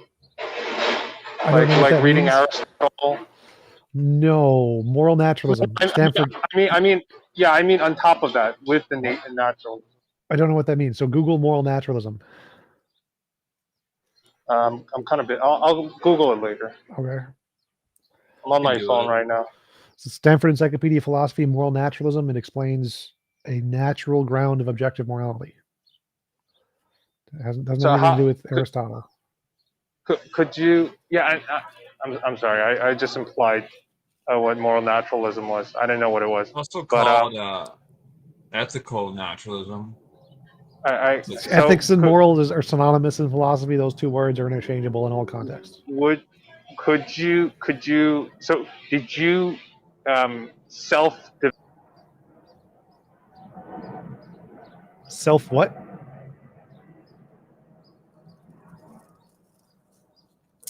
He cut out, and I can't hear him anymore. Oh, I'm sorry. Can you hear me now? Yeah. Testing. Yeah. I was asking, is moral naturalism, does it come with a set of doctrines like religion, or is it something that you have to? Is it a set of rules and logic that you use to derive morality for yourself? Sort of. Okay. So yeah, we think there are statements that are objectively moral, and those statements correspond to something in reality, and we use our knowledge of reality to come to know those things. Those things are principles or a doctrine of what objective morality is. What are some of the objective moralities? Moral Platonism, divine command theory, moral law of physics. There's a list of them. The moral natural ones, you just go, there's a list of them on the moral naturalist page. I don't remember them all. One of them is Cornell realism. One of them starts with a T. I don't remember it. And sorry if this sounds like I'm trying to do a gotcha on you. I'm really not. I'm just really curious. You already got him, bro. No, stop. So don't you so all these things that you described, the theory, I didn't remember each and every one of them, but what were these theories and sets of doctrines developed without a God? Yes. Atheistically? Yes, okay. That's what moral naturalism means. It means morality is a thing in nature. It's a natural thing, no supernatural. Thank you. Yep. Hey, Tom, I have a question. Hey, Frank, how's it going? Hey, what's up, man? Hey, so you were talking to that guy yesterday, I think it was, about the validity of the resurrection claims. Yes. Yeah. So, don't you think it's kind of silly how the Jews would have wanted to put Jesus to death, considering the fact that he did miracles? Like, why would the Jews want to kill somebody who does miracles at that point? Like, power. So, even if somebody could come down and do miracles, if they were doing miracles in, say, North Korea, Kim Jong-un would definitely kill them because they don't want anybody else to have power other than them. So even if they could do miracles, that doesn't mean that they would accept them into society. And they would, if it is a challenge to their authority and their power, they would definitely want to kill them. Even if the miracles were cool and could benefit the society, they'd still want to kill them because it was a risk to their own power. Another question: do you think Jesus, let's say Jesus was real or whatever, but do you think that the miracles he performed, they should have been better miracles that maybe would have convinced more people of the religion rather than the miracles he did? Or what do you think about that? Yes, because all Jesus's miracles were pretty common at that time period. They were the same ones that everyone did in that general time period. So if he was genuinely trying to convince people, he could have definitely have done more miracles. Like traversing time would have been a great miracle. Go back and forth in time. Awesome. Making like a temple, make like an entire new residential block rise from the ground without any extra help. Solve world hunger. That one would have been great. Yeah. Super chat from Jody W. Who would win in a fight? Like a bunch of what a trickster would do. Who would win in a fight, Jesus or Thor? It's a tough one. I would say Thor. Jesus would just like throw the infinite bread and fish at him. I don't know what he could do. Or just strike him with lightning. You know, also Thor's like a. He has a military background. Jesus is on a big wooden cross. The lightning wouldn't affect him because there's nothing for it to like traverse through. So Jesus would be fine. He'd be like, nope, wood. I got my wood. Suck it. Well, there's like iron in his blood. Well, doesn't God even have blood? Nope. Because there was no father, there's no iron in his blood. Ha! Immune to lightning. Yeah, so what is your refutation against the argument that the Muslim God is the same one as the Christian one? Well, I think they are, but I mean, somebody said that certain entailments in the Quran, if the Quran is an accurate representation of the Muslim God, because the Quran said Jesus was just a prophet and not the Son of God, then that would entail that the God described in the Quran is a different one than the one described in Christianity, because in Christianity it says that Jesus was the Son of God and is God. And so that would entail that there's two separate beings. Well, I mean, I just don't believe you can trust your senses on that one. I don't think either exists. So all of my senses say they're both made up. Proof is in the pudding, and the pudding says they're both made up. Could Muhammad be like the Wario to Jesus is Mario? Like, could they That is actually true. be at the same time? I don't even know what that means. I would think Muhammad he's did do some great things. There's that one debate about the guy, so could be. I don't think Wario was a pedo, so I wouldn't. This is just the analogy. I was just thinking it well, and maybe not really. Yeah, I got a question for you, T. Sure. Do you believe that religion is inevitable? Any form of religion? Like, let's say we got rid of all three of the big Abrahamic religion. Do you believe that, given some time, people will eventually just create another form of religion to replace that? Yes, because of our evolution in biology, our brains are primed to create myths. Those are going to be inherent until we solve the bad biology that we have. Why are you not doing that? Well, I am. I'm trying to make an atheist religion. Oh, okay. I got a question, because they just like, so you want to make an atheist church. How would that even work? What would you? I got an extra question on top of that one. Sure. So the atheist church would be built around my model of objective morality, and our goal would be to follow the objective morality, which is to try to create a world where it's impossible to force anyone to do anything they don't consent to. And the best way we can do to make progress in that would be to like lower the cost of living for as many people as much as possible. And to do that, we're going to like buy an apartment building and make affordable rent for as many people as possible. And that would be one of the ways that we can work towards this objective morality. So if you created an atheistic religion, that sounds like a commune. TJump, that sounds like a commune. That actually does what it says to do. That sounds more like a commune. T, I got a question. I have a lot of questions. You're very interesting guy. Let's say that you are in a room, right? I am. And you're with this. Let's say you were in a room with this big guy, right? Big, muscular. He can like grab people's skull and crush it. And the only way to leave the room is for one of you to die, right? Would it be moral for you to let him kill you? Yes. Wow. So like if he wanted to kill me and I let him do it, that would be moral, yes, because that would be an assisting his will. But if he wanted to live? Then it would be immoral to kill him. Wait, it would be, no, I mean, if you wanted to live, then it would be immoral of him to kill you? No. So if I wanted to live, it would be immoral for him to kill me. Okay. So in that case, violence would be acceptable, right? For self-defense? No, it would still be immoral. It would just be a justified immoral action. So it would still be immoral for me to kill him, but it would be justified because it's the best I could do given my limitations. It's justified. Then why it's immoral? So being immoral. Wait. So being immoral isn't always necessarily a bad thing.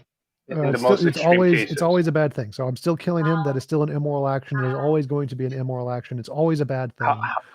How will you repent for your immorality after you kill him? Let's say. I won't repent. There's no like repentance. I'm just going to accept that I'll be immoral.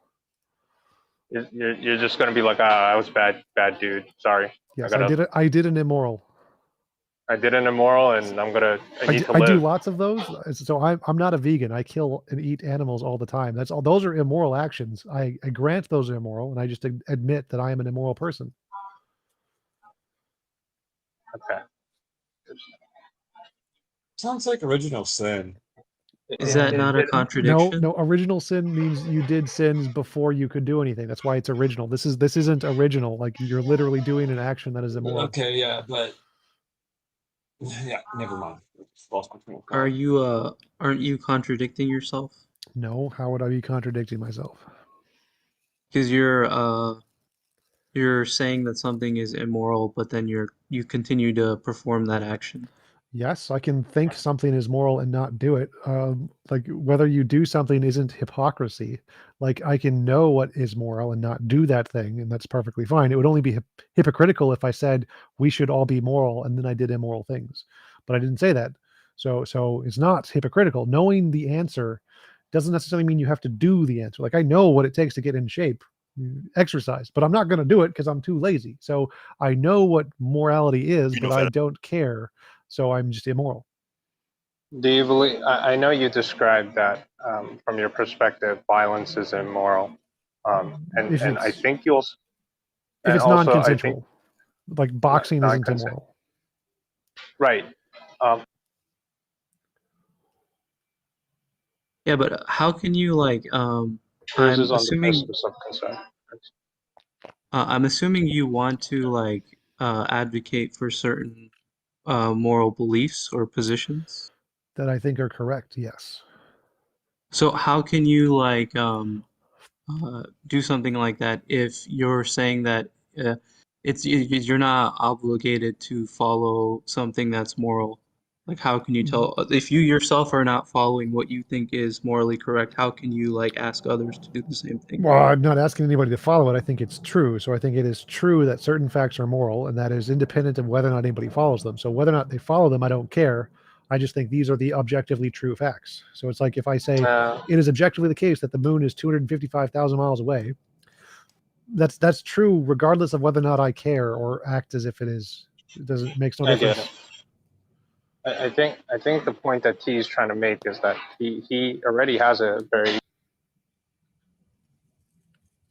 I think I agree with what you're. So it seems like you have you're like you think you're a moral realist, right? Yes. So I think that's fine if you think that there are moral facts that exist. Yep. But I was just speaking more from a kind of like a advocacy or like a pragmatic perspective of like spreading what you think is true in the world. And I think if you're not also like acting according to your system, it's not going to be very persuasive to like others. That's all I was saying. Well, no. So I think that it's fine whether or not like you don't have to be perfectly moral. I'm not saying anybody has to be perfectly moral. Like I think there are many things that are justified immoral actions, like self-defense. It's still bad, still immoral because you're still killing somebody, but it's justified because it's the best you can do with your limitations. So I think it's perfectly fine to say, yes, you can do immoral things like eating meat. It's bad. You don't care. Fine, do it. And most people are perfectly fine with that. I got a question, T. Sure. Do you believe being immoral is bad? Yes, synonymous with those two things. Yes. What do you believe would be the outcome if people started to be immoral? What would be the societal implication? Like if everyone became perfectly moral this second, then probably society would collapse. Okay. And that includes people eating meat. Like, yes. Let's say everybody decided to eat meat. Society would collapse because of that? If they decided to be immoral? Yeah. No, because the success of society isn't contingent on morality. It is. No, it's not. Yeah, it is. No, it's not. Yeah, it is. Hitler was just fine and very successful in not being moral. Society does not require Like morality life. to thrive. There's law and order to replace that. What? But I think those are just to go back to earlier point. So if you're justified in the way that you act in a certain scenario like self-defense, I don't think that usually people would consider that immoral, right? They would think that it's justified what you did in that instance, or like, for example, if I'm There's no like such thing as starving. a justified moral action. It's like saying the same thing twice. Yeah, So there is. there's no point of saying there's a justified moral action. It's just moral. Moral is moral. You don't need a justification for doing a moral action. It's just moral. So justification only applies to an immoral action that you're trying to say is necessary for some reason. So do you think that we apply morality to a scenario that someone is in, or just an action that someone takes, like Both? Like regardless there's of the different scenario? moral actions that do both of those things. Different moral positions that do both of those things. Yeah, because in my mind, if there's a scenario in which it's like self-defense, then I wouldn't consider that morally wrong if someone does like kill somebody, right? But if in the abstract they just kill someone and that's the only information I have, then yeah, that would be immoral, like absent any other And then I'd say you're information. wrong. I'd say you just don't have a grasp of objective morality. So I'd say Okay. the Jane who says it's Is immoral this to not kill. like some kind of One sec. deontology thing? No, it's not deontology. So I'd say the Jane who says it is immoral for me to kill that man is a morally superior person to you. So they have a better grasp of morality than you do, and they're right. You're wrong. Okay, I mean, I think we just disagree here. I think usually people qualify moral I statements don't with care like what usually the people. It doesn't matter. The scenario. Jane, like most people usually admit, the Jane who will die without killing another person in self-defense is a morally superior being to someone who thinks it's okay to kill someone in self-defense. Like, yeah, their morality is better.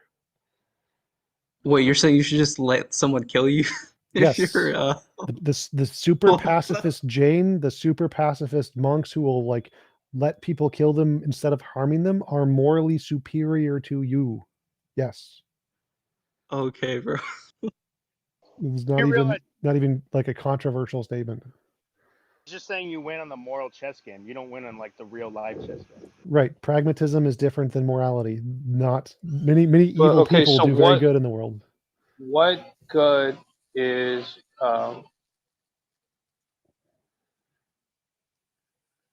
Gum. sorry, Gum I have a weird phone. Anyways, what good is it if you are superior morally if you're dead? Again, different questions. It doesn't make a difference. The fact that you are alive is irrelevant to the facts that you are moral. It's not something isn't moral because Okay, so you survive. you're not exploring the practicality of it. You're just Right. saying you're just indicating that something is moral and right. They're completely separate things. The fact that not- something is the most pragmatic doesn't make it moral. So the fact that it has a good implication on your life is completely irrelevant to morality. Like it doesn't become moral because it will lead to good things in your life. Right. Yeah, I don't think he's arguing like the practicality of being like a perfectly moral person. I don't think he's saying. I think he even said that's not possible. I mean, it is possible, but the person would live a very miserable life. Not sure what to say to that. I would probably agree. So like a perfectly moral person would be someone who just sold all of their or gave their possessions away to someone in need, just gave all of them away and always gave them away and always did whatever they could to help other people. The suffering. That would be miserable. That'd be very miserable. But if if you want to talk about the practical side of it, if the person felt tremendous joy whenever he gave away his stuff, right? Whenever he sacrificed his own time, or whenever he laid down his own life, so the other person can win and continue living, then yeah, I guess it was worth it for him. Maybe. But you that's realize, that's just practically speaking. Practically. Sure. We're not even referring to objective morals too. Like I could say I'm perfectly moral according to my moral system, yet my moral system says that I need to be very wealthy to, and this is in line with God. Yeah. Okay. So I'm a moral realist. That means I believe there are objective morality is the case. You don't get a subjective morality. I think they're wrong. Oh, then I would conflict with you. Yeah. Sure.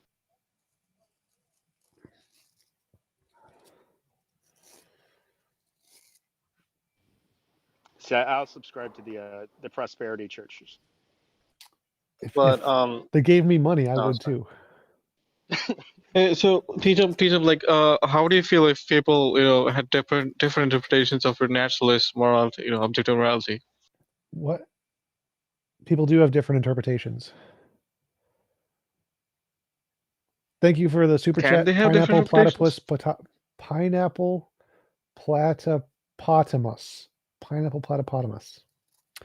So you asked what do I think about people having different interpretations of nationalism? They do have different interpretations of nationalism. I don't understand the question.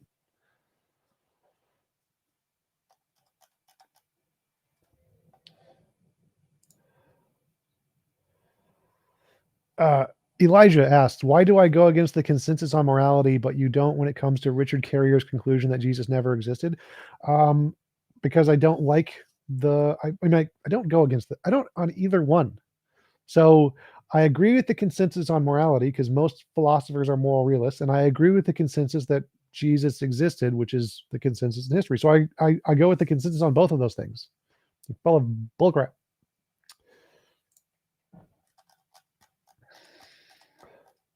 Do you think there should be consequences for being an immoral person? Not necessarily. I think that it should just be physically impossible to be immoral, and there shouldn't be any consequences.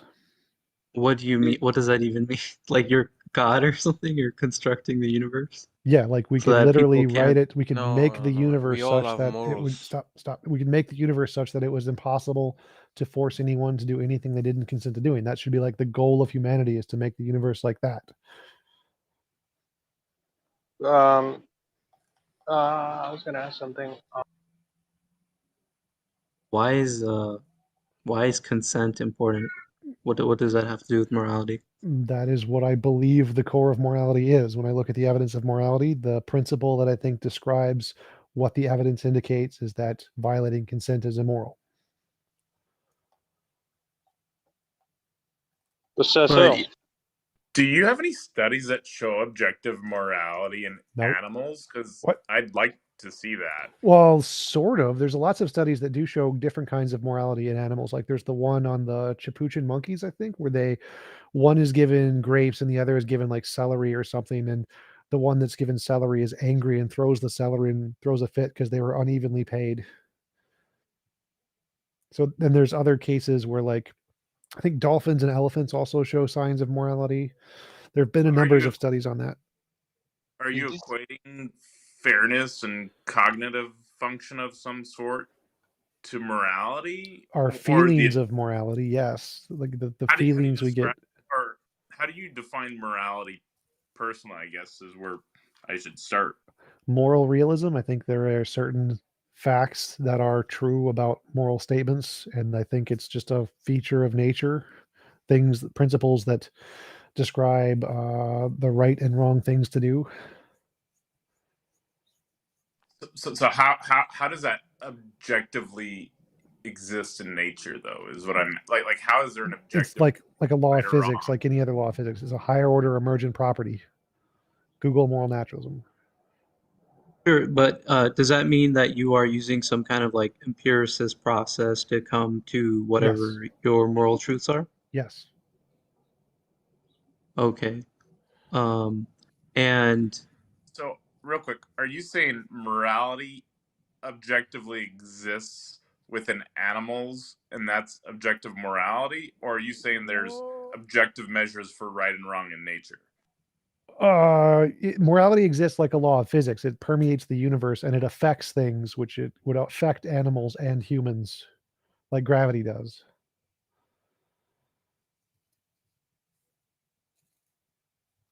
So it doesn't like exist in animals. So do you think that something can be objective if it's subject to Was that the it full exists question? If something irrespective. can be like, if I can doubt something, can it be claimed that this thing is objective? Yes, there are flat Uh, earthers. That's a stupid question. So Oh, to you, it exists irrespective of minds, TJump? Yes, it is a law of physics like gravity. Higher order emergent property, law of physics. no, So but it these are affects two minds. different. So then, how can you account for the fact that laws of physics have changed over time through like new information? How can something like that be objective? What? The fact that they have changed doesn't make them not objective. They're still objective. Like gravity was repulsive at the early universe. It's still objective. I don't know what. I don't understand your question.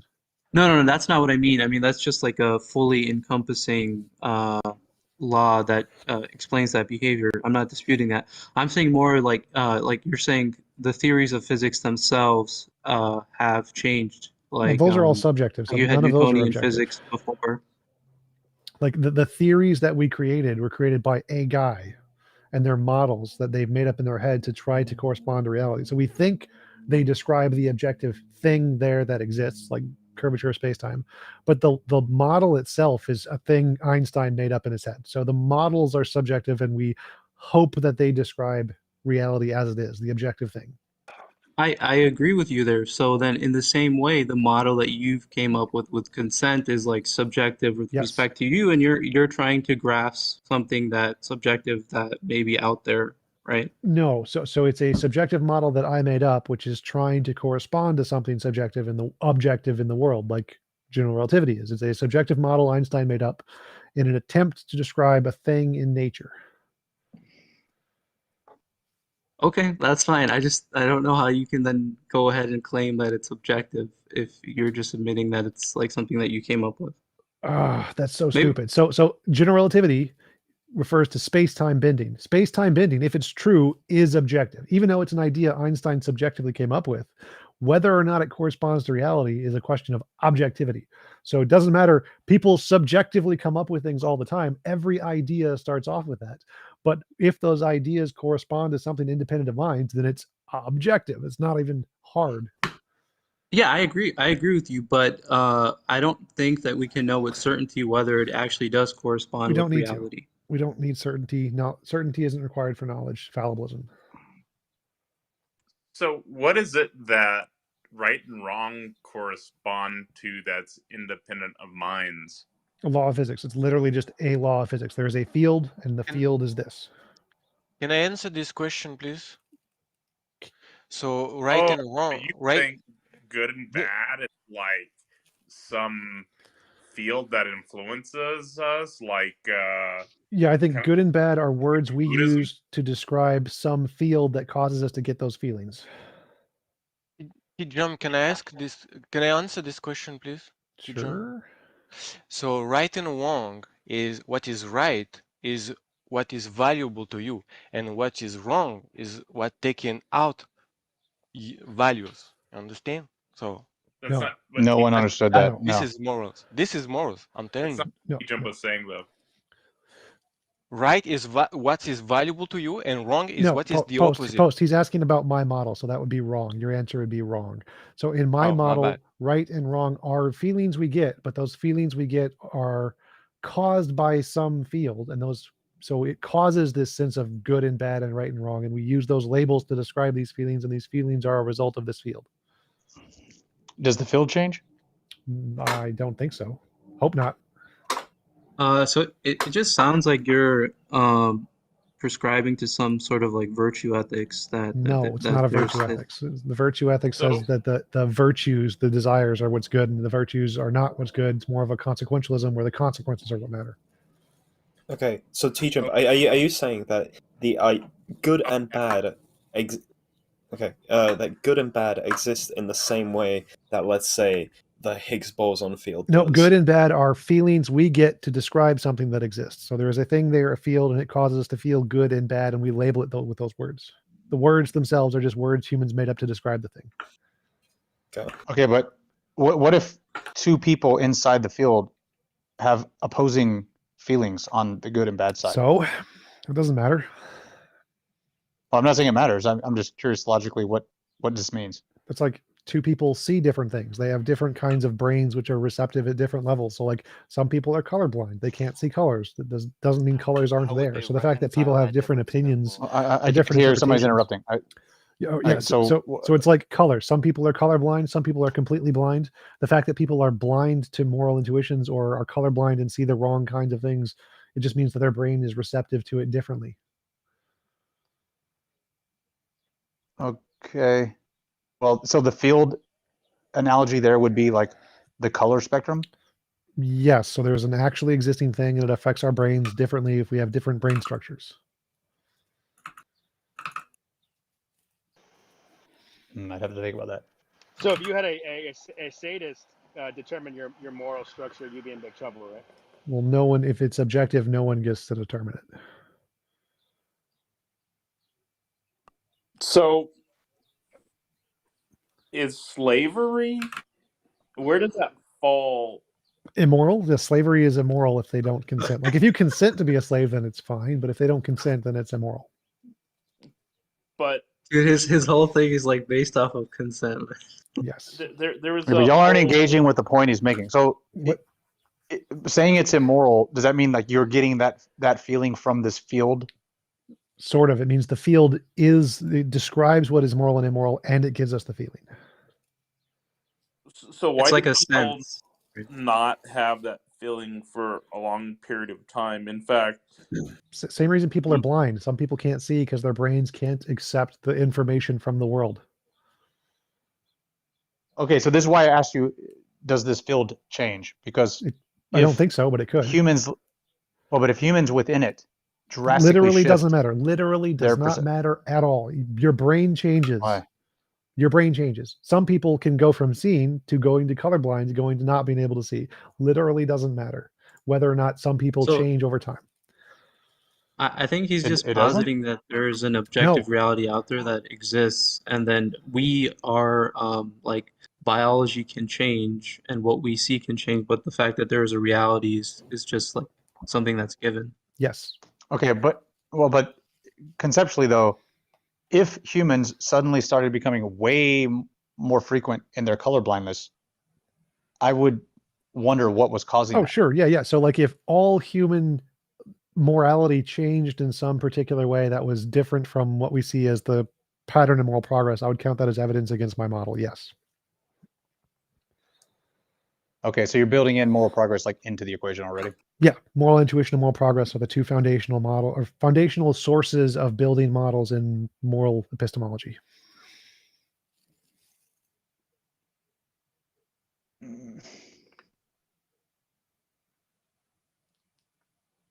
So what do you think happens in terms of moral progress then? It's like a theory like in physics that's being updated to better account for like phenomena? Is it like a similar thing? Moral progress is the fact that as our society moves forward and gains in technology, our moral intuitions change in a very particular way. So as we gain in technology and resources, the scope of morality increases. So we care about things that we didn't care about before. And this pattern is what we call moral progress. TJ, what is your channel all And about? then you are beta male. Okay, that was weird. What is your channel all about? Promoting my epistemology and morality. I usually invite on professors, philosophers, physicists, biologists, historians to talk about arguments and evidence for the existence of God, and I use my epistemology to counter those arguments to demonstrate the effectiveness of my epistemology. So you are a creationist or an atheist? Atheist. Got it. Or if you ask James, I am Kent Hovind's son.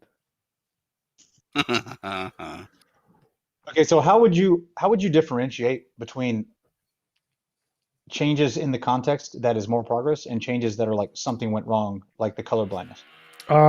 Like if we see the general trend that happens to the majority of people, that would be like a change in the overall thing, where if it only happens to a small minority of people, then it's probably not significant, kind of like on any kind of representative statistical graph. If you see a few dots at the top or a few dots at the bottom, but you can still draw a line through the majority of the dots, then the few dots at the top and the bottom are kind of irrelevant to the overall pattern in the data. So the overall pattern in the data is what's significant to the actual trend, and the outliers are not really representative of the entire objective pattern.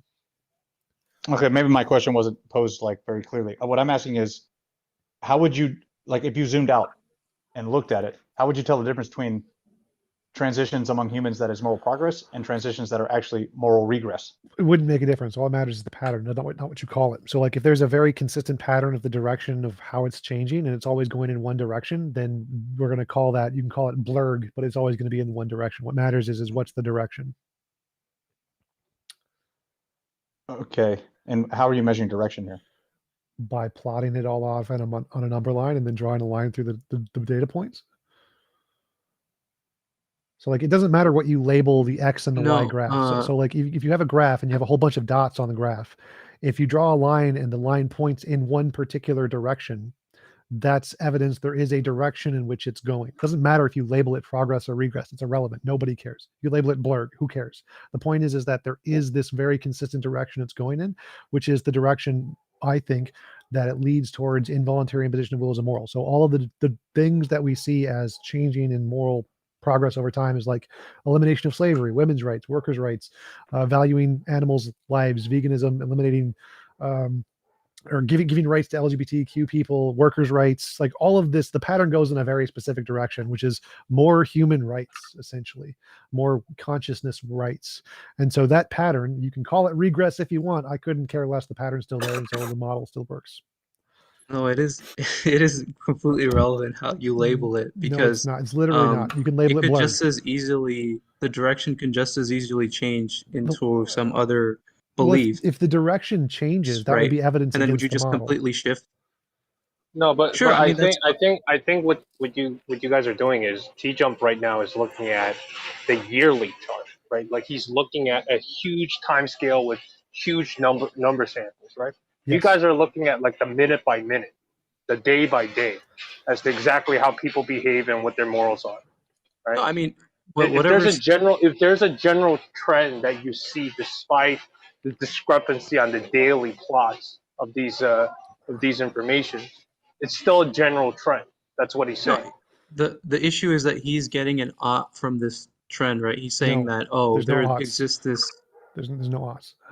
Well, okay. Oh, sorry. You think this is a moral fact that this trend is representing? No, he's But saying regardless, he's saying descriptively. Yeah. Yeah, it's descriptive. Yeah, but regardless, this is what you're using to come up with what you think is like the objective moral thing to do. So that's what I'm saying, is this is something that's subject to change if the trend changes. Correct? All models are subject to new evidence. So if there's new evidence, obviously you're going to change the model. So like right now there isn't new evidence, so it goes in this direction. If there was new evidence, then I'd change the model. It just seems like you're just like subject to whatever the direction. Well, why don't you is. just ask him like Everyone is subject to the question. direction of evidence. That's how all science works. You look at the evidence, plot out the evidence. If the evidence changes, you got to change your theory. That's how evidence works. Obviously, it's subject to new evidence. If it wasn't, that would be begging the question. No, maybe it's you already not- addressed this, but like, how do you tell that the plotting that you're doing is evidence of something good?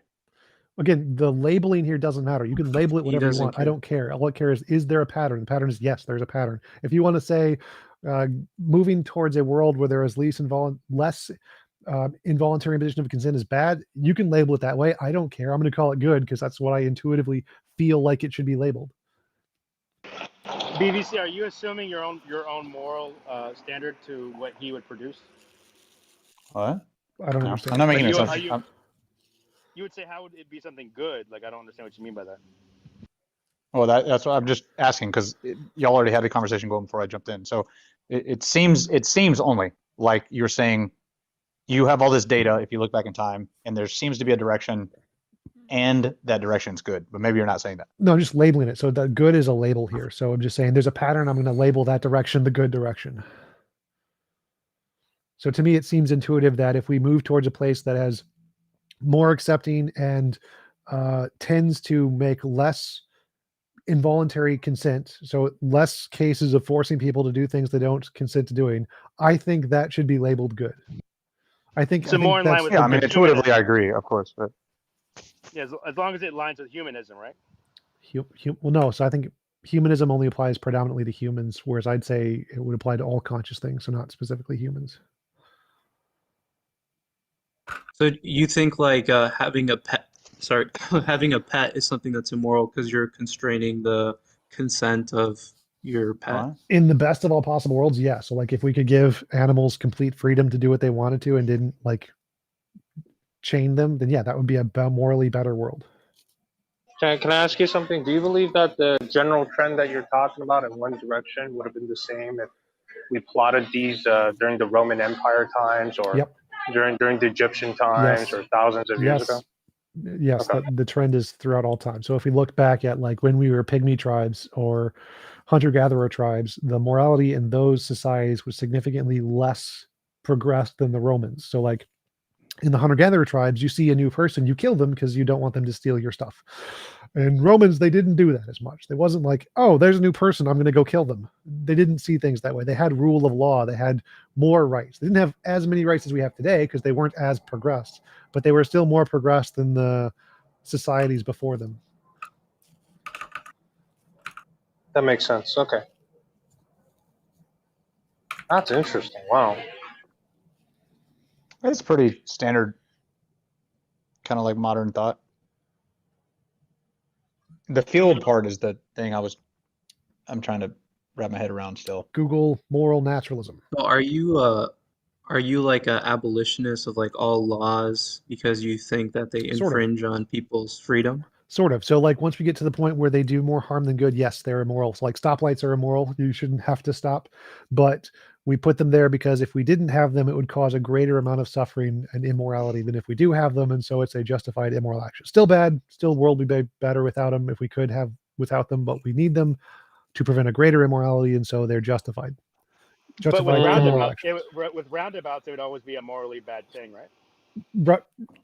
Sort of. So any involuntary imposition of will is objectively immoral, but some can prevent greater immorality. So like stopping your kid from running into the street, that's immoral because you've stopped them from doing something they want to do, but you've prevented a greater immorality, which is if they get hit by the car, that's going to be a greater imposition on their will than you stopping them. And so it's a justified immoral action. So there are many. Yeah, if you can get this instituted and get roundabouts to replace stop signs, I'll jump on board. That's definitely, I would do that because all of the data shows roundabouts are safer. All of them, all the data. So I would. So I would you would say that when we land in Europe during the 1940s to defeat the Germans and the Nazi Party, that was a justified immoral action. Yes, because we're killing some to save more than them. Some, yes. Right. So any kind of killing is always going to be immoral because it's an involuntary imposition of will, but it justified. It's justified if it's done to save more people. How would you posit the moral actions of us invading Iraq and Afghanistan? Obviously immoral. Those were not moral actions. Not justified. Got it. Those weren't justified. This almost seems like some utilitarian ethic where you're saying that whatever does the least amount of harm is okay. Justified. So it's utilitarian. Utilitarianism says whatever is the least amount of harm is moral, and I think that's wrong. So like in utilitarianism, killing one to save five is moral. I'd say no, it's still immoral. You just done one immoral action, five moral actions. So the net is four moral actions. But mine, it would not be classified as utilitarianism because it says any involuntary imposition of will is wrong. So it's not determined by some net calculation. It's a objective rule that you must follow, like a No, but categorical you rule. just said that you prefer stopping the kid from running rather than letting them it's not moral. run and get hit by the car. It's still immoral. So like utilitarianism says it becomes moral if the consequence of not doing it would be greater. But mine says no, it does not become moral. It's still immoral. It's just justified. So it's pragmatically we should do it because it would be a lesser bad thing. But it's not a good thing. It's not a moral thing. It's just a lesser bad thing. No, but that's exactly what I'm saying is immoral with respect to what standard is it less bad, right? Less It's like what are you involuntary appealing imposition of to? consent. Less involuntary imposition of consent. So like yeah, giving and someone that's a where shot the is less than killing them or letting them die from cancer or something. yeah, and that's where I feel like the utilitarianism comes Well, into that's it. pragmatic. So that's in our pragmatic world. The pragmatic thing we should do is obviously going to be utilitarianism, but my model is an objective model of morality. Utilitarianism which is trying to assess what is moral, is wrong. I would say that there is an objective standard that is not utilitarian, but what we pragmatically do is going to be utilitarian. What we should do is going to be utilitarian, but it isn't going to be the objectively moral thing. Okay, I have a question. Why does your intuition lead you to the kind of belief that there exists an objective morality when you said before that you can't, I guess, like definitively prove the existence of your moral field? Well, intuitions are based on evolution, if that's what you're asking. Okay, well, there must be some justification in your mind, or is there no justification? Sure, you'd have to Google moral naturalism and look at the different arguments for moral realism. Yeah, just Google it, dude. Just Google it, dude. It's right. Like, I don't think there's any proof. Like, if I could prove it, I'd have a Nobel Prize. So I don't think there's any strong proof of this for sure. Just a I see what you're saying. So you conceptualize it like there is an objective standard in the same way that Saturn would probably still be there even if humans disappeared. Yeah, it's like a law of physics. So it's like a field. It exists there regardless of whether humans exist. Yeah, I'm gonna have to research like some of the arguments because it's intuitively that seems a little bit strange to me. Like on a moral realm, I don't know I mean, if you're a realist, it would be, dude. Well, you just can't help yourself, huh? Yeah. So if you wanna, I just don't really see the similarity to physics. Well, that's just an analogy. So it's an analogy to say it is a physical field. It's a quantum field. Everything is a quantum field. So it's going to be a quantum field. It's just using physics as an analogy here to try and help you explain it. I'm not saying it's literally space-time, but it's a field like space-time.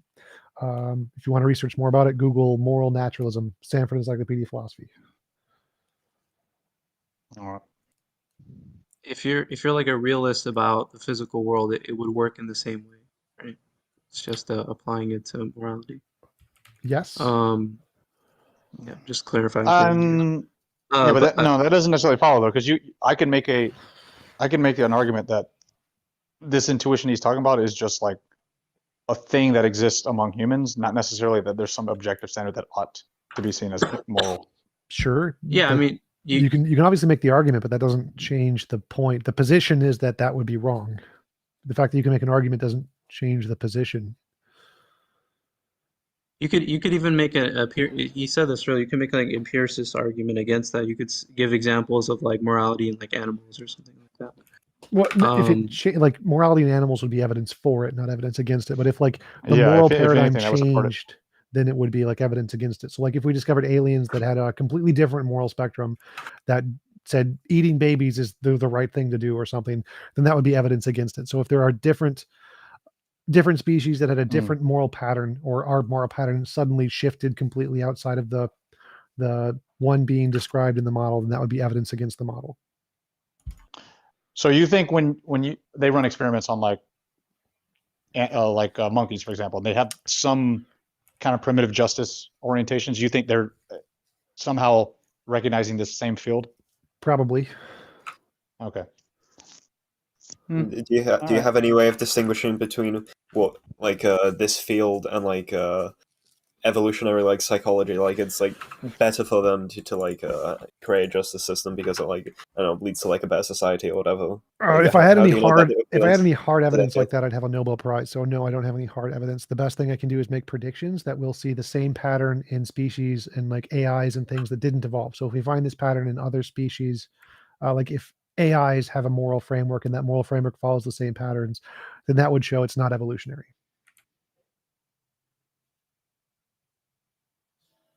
Yeah, I just wonder if this is more just a proxy for technological advancement. And it seems like moral progress, but it's really just technological progress. Well, technological progress wouldn't explain why we have our scope of moral value increases. Like the fact that we gain in technology doesn't mean that we would inherently value animals more, or that we would inherently value other people's more. Like we could gain in technology and still mass murder the crap out of people and not care. So it doesn't seem to be any necessary relation to our technological gain and whether or not we care about other people. Yeah, I agree. It's not necessarily the case. I just wonder if just having the capacity to expand our like moral intuitions is the thing that's doing the work there. Well, that's the phenomenon. The question is, why is that phenomenon there? Yeah, I have no answer, obviously.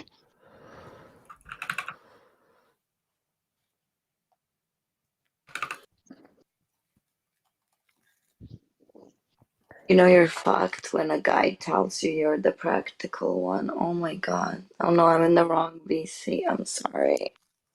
Cringe. Yeah. So anyway, TJump, how do you justify the belief in a non-God world? You cut out. You said non-God. What? World. Did you say worldview? Your last word is always cutting out. Like add like 3 words. Yeah. So I think my last word was worldview. He said, "God does not So exist." just because... restate your. So I think you're saying what? How do I justify the belief in a non-God worldview? And the way I do that is because there's no evidence that indicates a God, and all beliefs are always imaginary until you actually have evidence to indicate they're more than imaginary. So it's rational to conclude the God belief is purely a figment of people's imagination until evidence is provided. There's no evidence that's been provided. It's rational to conclude it's imaginary. Is this an argumentum ad ignorantum? No. Because there's an So argument. like An argument from ignorance. An argument from ignorance is saying, "Here's something we don't know, therefore it must be something else." Like, no, that's not the argument. Like, if you provide no positive evidence for something, it's rational to conclude that it's imaginary, given the fact that most human things we come up with are imaginary. So, if humans have made something up in our heads and there's no evidence provided that it's something outside of our heads, it's rational to conclude it's just something in our heads. No, absence of evidence is not evidence of absence. Yes, it is. It actually is in many cases. Like if I say there is no water in this cup and I look, oh, look, there's no evidence. There's no water. That is absence of evidence is evidence of absence. Or there could be something wrong with your eyes where you can't see it. And there's actually The fact that there's other possible explanations doesn't make it not evidence. It's still evidence. So the absence of evidence is still evidence of absence.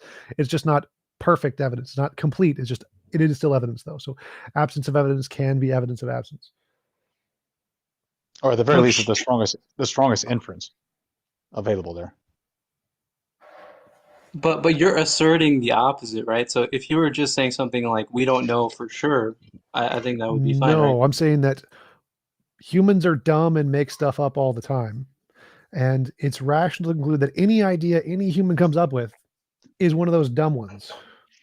There's a good inductive case to be made there. Okay.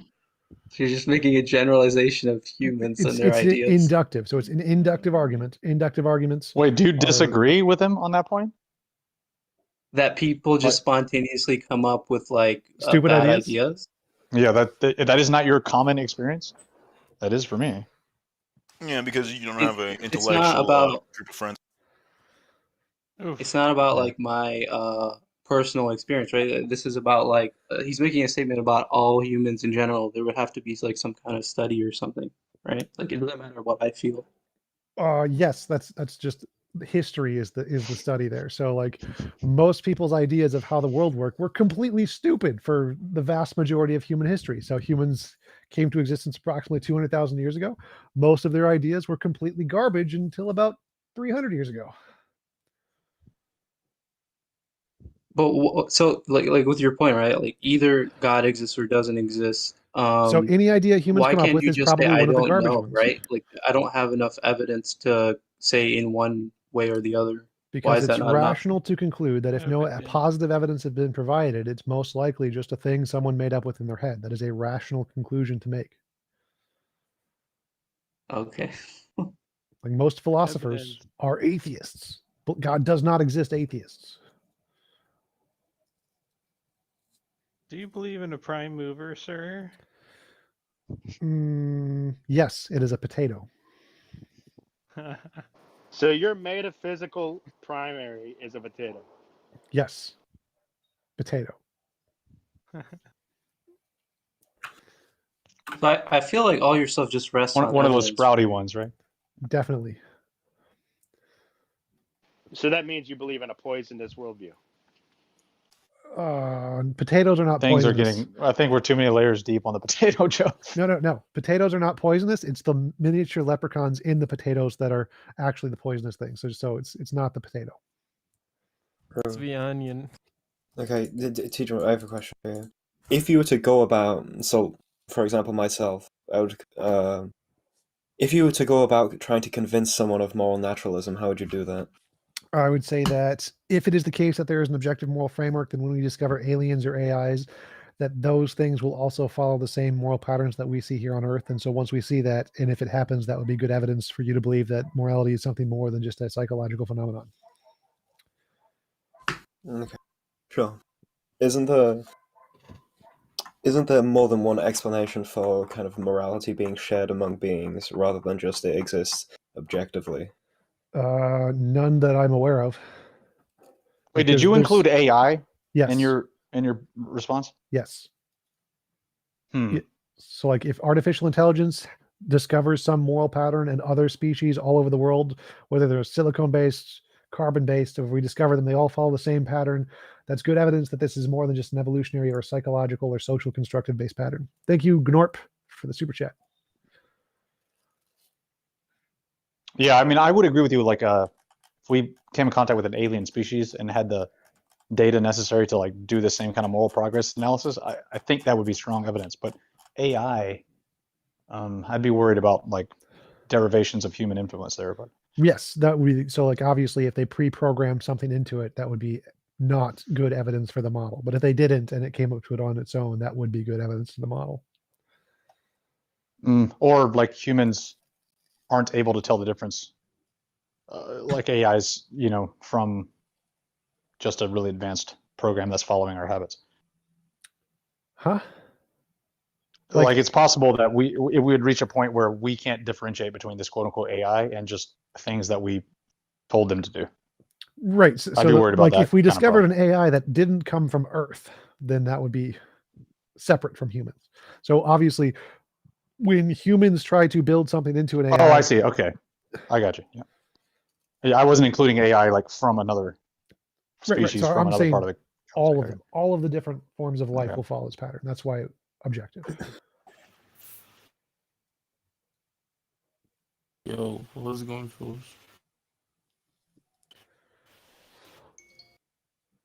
ZPD, why can't the morality in the AI also be a result of evolution? Because they wouldn't have evolved in the same kind of, I mean, you could call their growth evolution in some sense, but it wouldn't be analogous to the evolution of what we mean here on Earth of the social species kind of a thing.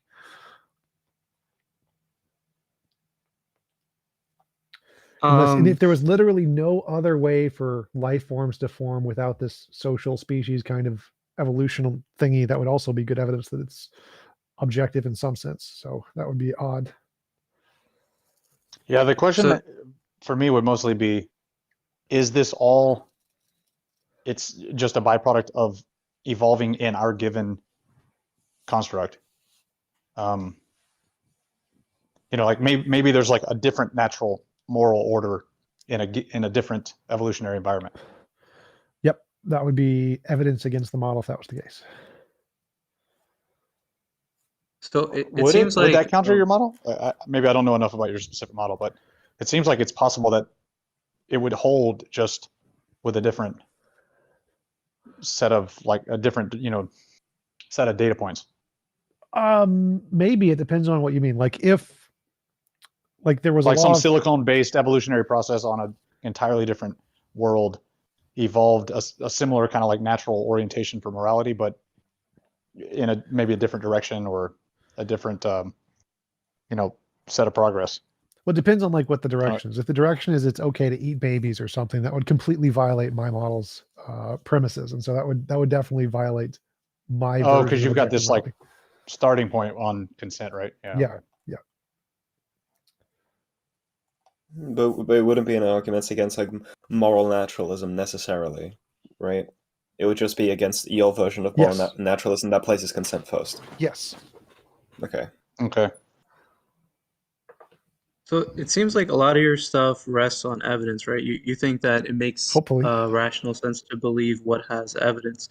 But even this idea of evidence, you're presupposing some kind of way that we can distinguish what is evidence and isn't good evidence, like Yes. some kind Well, of I'm like not truth presupposing it. that exists. Well, I'm not presupposing it. It's a posteriori. So it's like I start with cogito. I think, therefore I am. And of my experiences, some of them are different than others. Like I can see, I imagine a unicorn. I don't see a unicorn, and so I need some kind of methodology to distinguish between which ones are the ones in my head, which ones are the ones are the experiential ones. And the best way to do that is with novel testable predictions.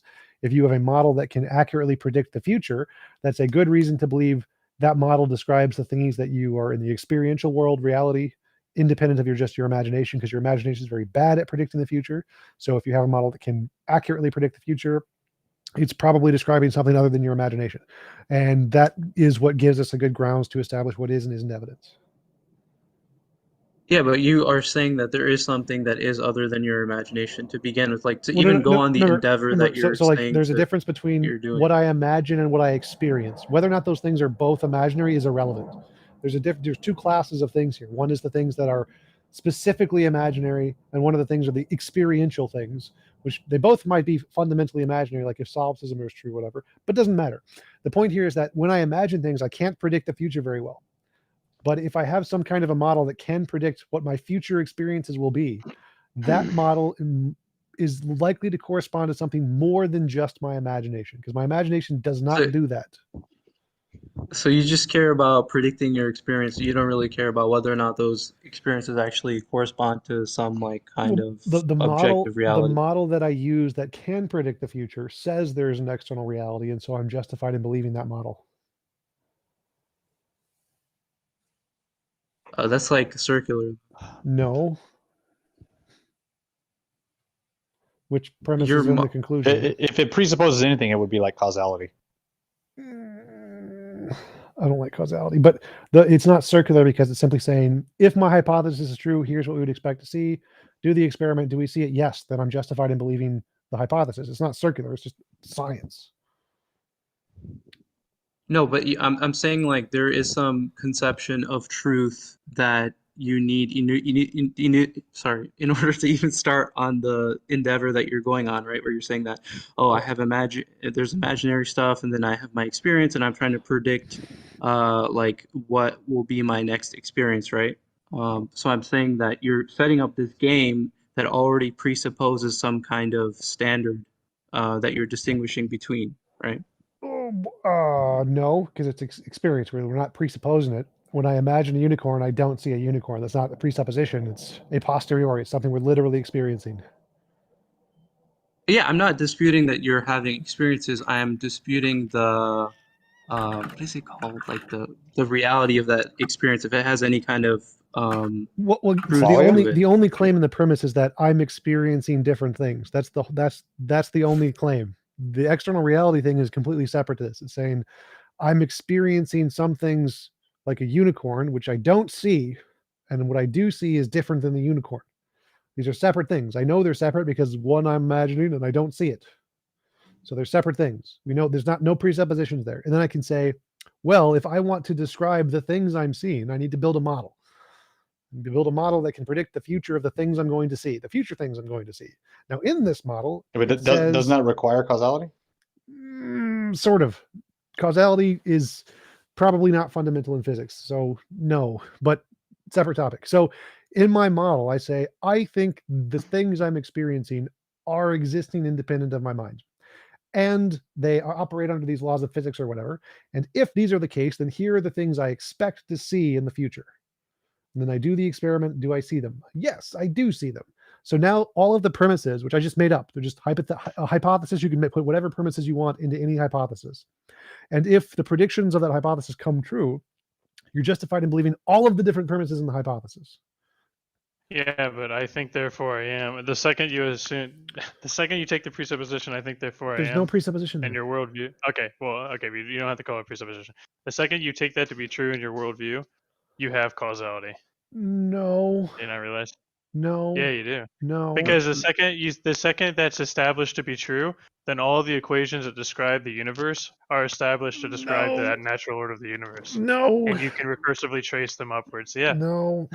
Literally none of that follows. Causality could be false, and you could still Wait, have I why think not? before I am. Wait, so if my first statement in my worldview is my sense perceptions are reliable, No, that's not it. then That how was does that not? No, none of those were in my statement. Sense Doesn't even Okay, have to perceptions. my do with things. experience, I'm experiencing things. Yes. That's a Okay. description of the Okay. thing that is occurring. So there's something that is occurring, and you're describing that with words. Right. Okay. Okay. Yeah, that's So like his okay. most. So That's like his most bound. okay. So you're establishing some metaphysical. Okay, I see. Yeah, I mean, I think that's like his most sound premise, right? It's just I think Yeah, you're there's something establishing that's a taking place. metaphysical, like a religious person would, or anything else. Yeah. No, religious people start Wait, with hold on, dude. Wait, then something how? separate. Wait, if you're not, then how is that not the same assumption as taking your sense perceptions to be reliable? If Because it's I'm not not just physical. saying anything is reliable. Like my sense perception can be completely wrong, Hmm. but I'm still experiencing something. So like experience is an object, like a rock. A rock exists. There's no presuppositions Well, there. what There's no logic justification. It's a thing. So experience is Is a literal experience- thing that literally exists. Does experience like there's- include okay? So does experience include a set of sense perception and something else, or just?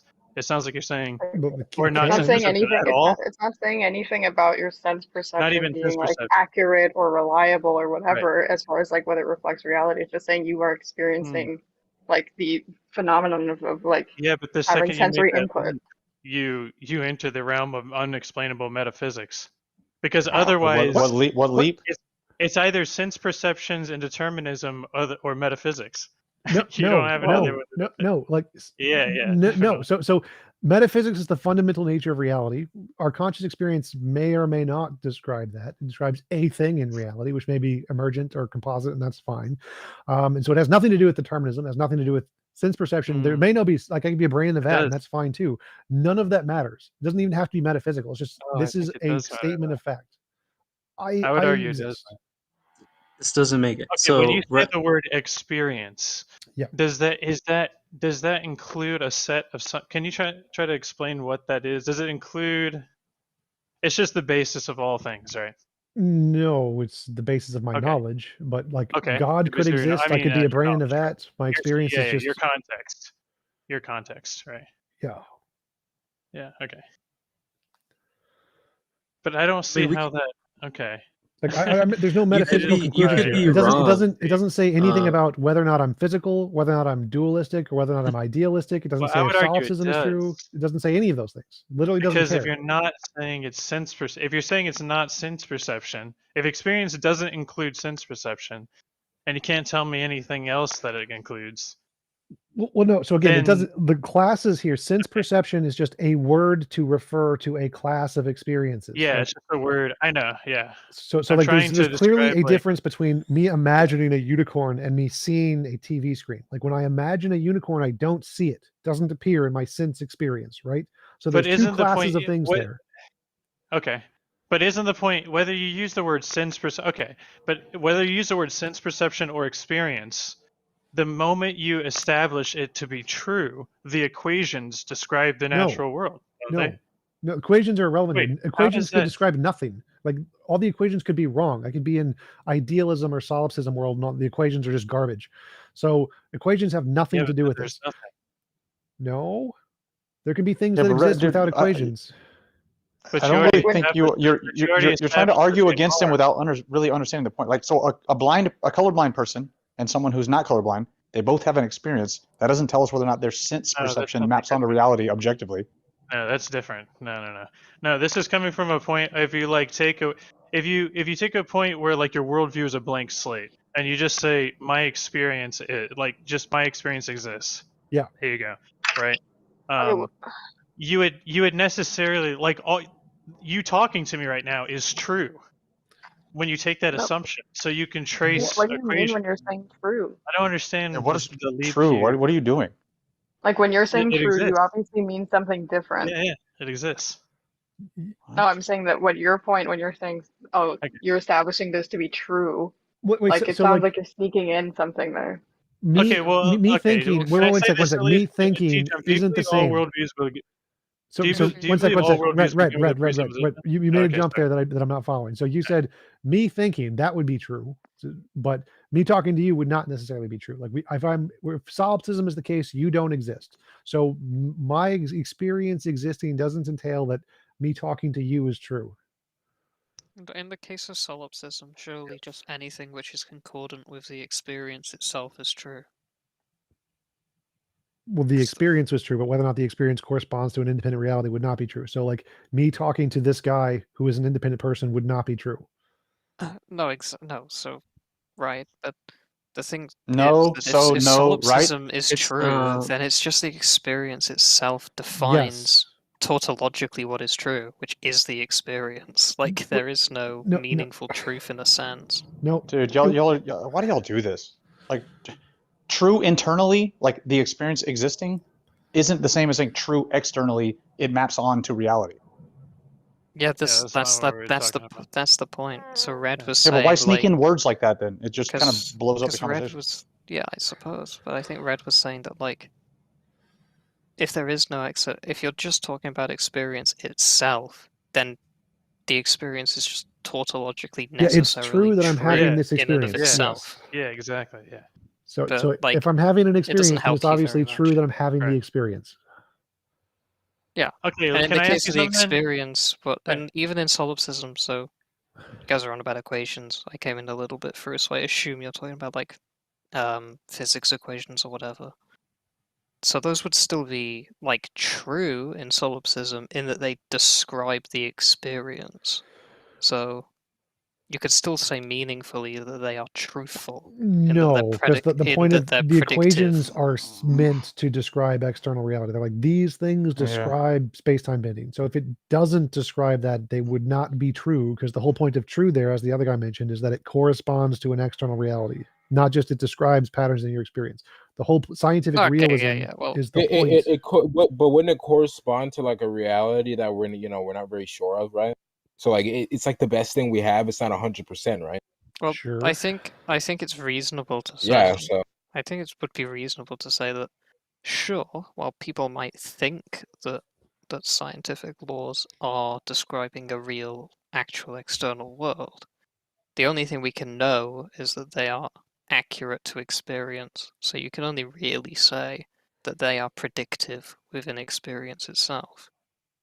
That's Right? all that he cares about. Which is Experience is kind all of you like the have. only thing that matters, right? So Yeah. in the So case the- of science, all I care about is that I can write an equation. No. It gives So- me an so- answer, and if I do whatever I So say, just to then clarify, that's the answer. that's wrong. So Yeah, it's like science, the causality is consensus true. in science is scientific realism. So they think that it really does describe an external reality. They aren't just instrumentalists. Instrumentalism is not the majority. Instrumentalism is the position you're describing, where the equations just describe the experience we're having. So the consensus in science No. is realism, that it's literally a thing there. Yeah, but no, but I think the point is that it doesn't really matter which of those is true. Sure. In terms of usability, Yeah, obviously, obviously, it doesn't matter. TJump, do you believe that all worldviews begin with a presupposition? No. Oh yeah. Okay. How so? Begin with what supposition? Presupposition. You don't think all worldviews? You don't think all worldviews begin with an assumption due to our No. subjective I think context? No. I think yeah. Wait. They definitely do. How did they definitely do? No, What do they you don't. mean? So mine Well, believe. what do you mean mine- by wait, assumption? Mine begins with my experience. What assumption is there in I my know experience? that's an. Yeah. So if I'm like, okay. So okay, if I, But wait, you said your formation of worldview begins with your experience. Yes, Is cogito that ergo what you sum. just said there? Yes, cogito Yeah. ergo sum. Wait, but wouldn't your experience also like be considered like? Couldn't it be considered like an assumption you make No. you make on the world or something? No. I think Experience realistically- is an object. It's like a rock. It exists. It's a thing that exists. There's no assumption. it's just something you have. But I think that what you can say is as soon as someone starts to formulate rational arguments, then yes, they necessarily assume certain things. Sure, but that's That'd after be the fair. experience. That's true. That's after the experience. Yeah. But I think when he says like a worldview, this is then a rational position. So you kind of at that point Yeah, you this are is how making I. some No, so he said assumptions. This is how I worldview like to say begins. it. He Here, said here. every No, worldview begins with an assumption. Mine does okay, not. yeah. I guess the Oh word. no, it begins. Sorry. Yeah, it I guess begins the word with assumption is experience, and tricky. then you rationalize it, which the Yeah. rationalization requires assumptions. Sure. I'm just trying to understand the leap between like having experience and then the equations not describing some order in the universe. Well, I mean, if I don't understand how you What don't. do you mean by universe? well, in so that so like case? if my experience is true, we could be in a solipsistic universe where the equations don't describe anything. We could be in an Even in a idealistic universe. Okay, so I'm confused about that. Even in a solipsis universe, it would still be deterministic, wouldn't it? Yeah, they're instrumentalist No, in that case. not. I mean, I don't think you can like it's our universe isn't deterministic. It's indeterministic. Randomness is a fundamental force, But there's either equations or there's not. what they're not. The equations don't determine anything. The equations describe. But then there's no Yes. order. Wait, So no. randomness so, is a okay, force. maybe- Randomness is literally a Nobody force. cares, Okay, maybe I can nigga! ask this. Maybe I can ask you this. Mute that person. I can't see anyone. I can't see. Oh my anyone. god, bro. All right, can I just? All right, I gotta go, but maybe I can ask you. Yeah, but you're winging it. It's kind of annoying. Wait, go ahead, Wait, Beast. who was that person, real quick? Bro, I have no idea. Well, I we couldn't see. I think. Bro, it's they one. were- I think it's one of those muted people. Yep. Okay, I can detain you. BVC, you said you had a question before you had to go? No, that was red. Red, question before you go? No, Oh not yeah. me. Yeah. Well, yeah. No, I just don't understand. Oh shit, I don't know, man. Okay, I'm your trying to question understand is. what you're saying. I just Your don't question is. Your question is this. It's Frank's, isn't it? Oh my god, bro. You should ask him. Does he think other people start with they have an experience? Okay, and then now. and then go from there. No, that's not what I'm saying. You're retarded. So like TJump, if there's like an empty worldview, look, and you know how code. Where this is how I explain it. And there's, you know how there's like code. You know how code works, software. It runs line by line, right? Sure. Yeah, and you know how if you run like a shut up, so if you run like if you run line by line, you run like an action on an object and it doesn't exist, it crashes, right? So from your subjective experience, right, you have to assume self exists, right? No. Just like what you said. No. It does. It's not an Okay. assumption, but Okay, tricky word assumption, right? Yeah, it's Sure, a tricky sure, word, sure. but So I it has to exist. be there. Yes. It has to be there, Right. right? Yes. Okay, right. So the second you say it's there, though, and you're experiencing things, how does it? I just don't understand. How do you choose between there being equations and there not being equations? Well, equations How are do a you make that leap? specific representation of like derivatives. So in physics, an equation is a Right. derivative of a relation between two objects. Equations, there can be other ontologies that have no equations. That's perfectly fine. You don't need equations to describe derivatives for things to exist. Like if you just had a particle, a single particle with nothing else, that universe would still exist, but no equations could describe it because nothing in physics can describe what matter is made of. It's not possible. We can't do it. All they can do is describe interactions that's- between two different things. So an object existing would not be able to be described with an equation. Equations can't describe ontology or essence of what it's made of. It only describes relations between how things interact. But then you can't talk to me because you don't have a consistent system. No. Because you don't have. That's different. Actually, some scientists. Could not you? to Okay, be- I'm so not. do I'm you not going to think- be. I'm not to be pedantic, but some scientists would Okay, disagree let's about just say that. explaining matter. But TJump, do you think theoretically there could be a universe where there are all equations could describe all actions in the universe? What? Like, theoretically, do you think there could be a universe where there is like you could know all the equations of some Sure. universe and trace the equations? Oh, Yes. so you think that's possible? Sure. You think that's possible? Sure. Like we can. Wow. There are many logically possible worlds that we can do that with. Yes. Wait, I would argue that might be the only logical one. What? No, like logically possible means there's no logical contradiction. So our universe is indeterministic. There are literally random things that happen with no predetermined forces. I'm surprised you said this. It's the consensus in physics. So in physics, the consensus is that randomness is a thing. consensus is randomness is a thing. Yes, the randomness is itself It's a talking like force. quantum in level physics. shit, obviously. Well, you're talking about the Copenhagen, the Copenhagen interpretation of. No. Yeah, definitely. No. Copenhagen is Yes. one interpretation, but it's Yeah, like it is. all of the There's also interpretations. pilot wave theory, and there's also there's a lot of theories. But Copenhagen interpretation is the one that relies like baseline fundamentals on randomness. No, well, it's one of them. All of And it's them the most pretty much common one agree. taken to be true. Like, but it's definitely not this proven has to be true. nothing to do with Copenhagen interpretation. This has nothing to do with the Copenhagen interpretation. This is most of the interpretations. They all agree randomness is a thing. Copenhagen interpretation is like 40%. Like 40% of physicists agree the Copenhagen interpretation is correct. About 70% of physicists agree randomness is a fundamental force. It's not about the Copenhagen interpretation. The thing with quantum is that like randomness is used in most interpretations. All interpretations lead to the same outcomes though. So there are plenty of formulations not that really don't have randomness. randomness as an inherent force. Bohmian wave theory doesn't have randomness at all Funny as, enough, only as like an inherent single force. digit. Funny enough, like, the second you so admit like, that there's randomness, the second you you establish a deterministic universe. What? Well, That doesn't make any sense. thing is that like look, Yes, like it does, because you're establishing a Write it random down. number generator. Write it down in syllogistic form to make sure that it makes sense.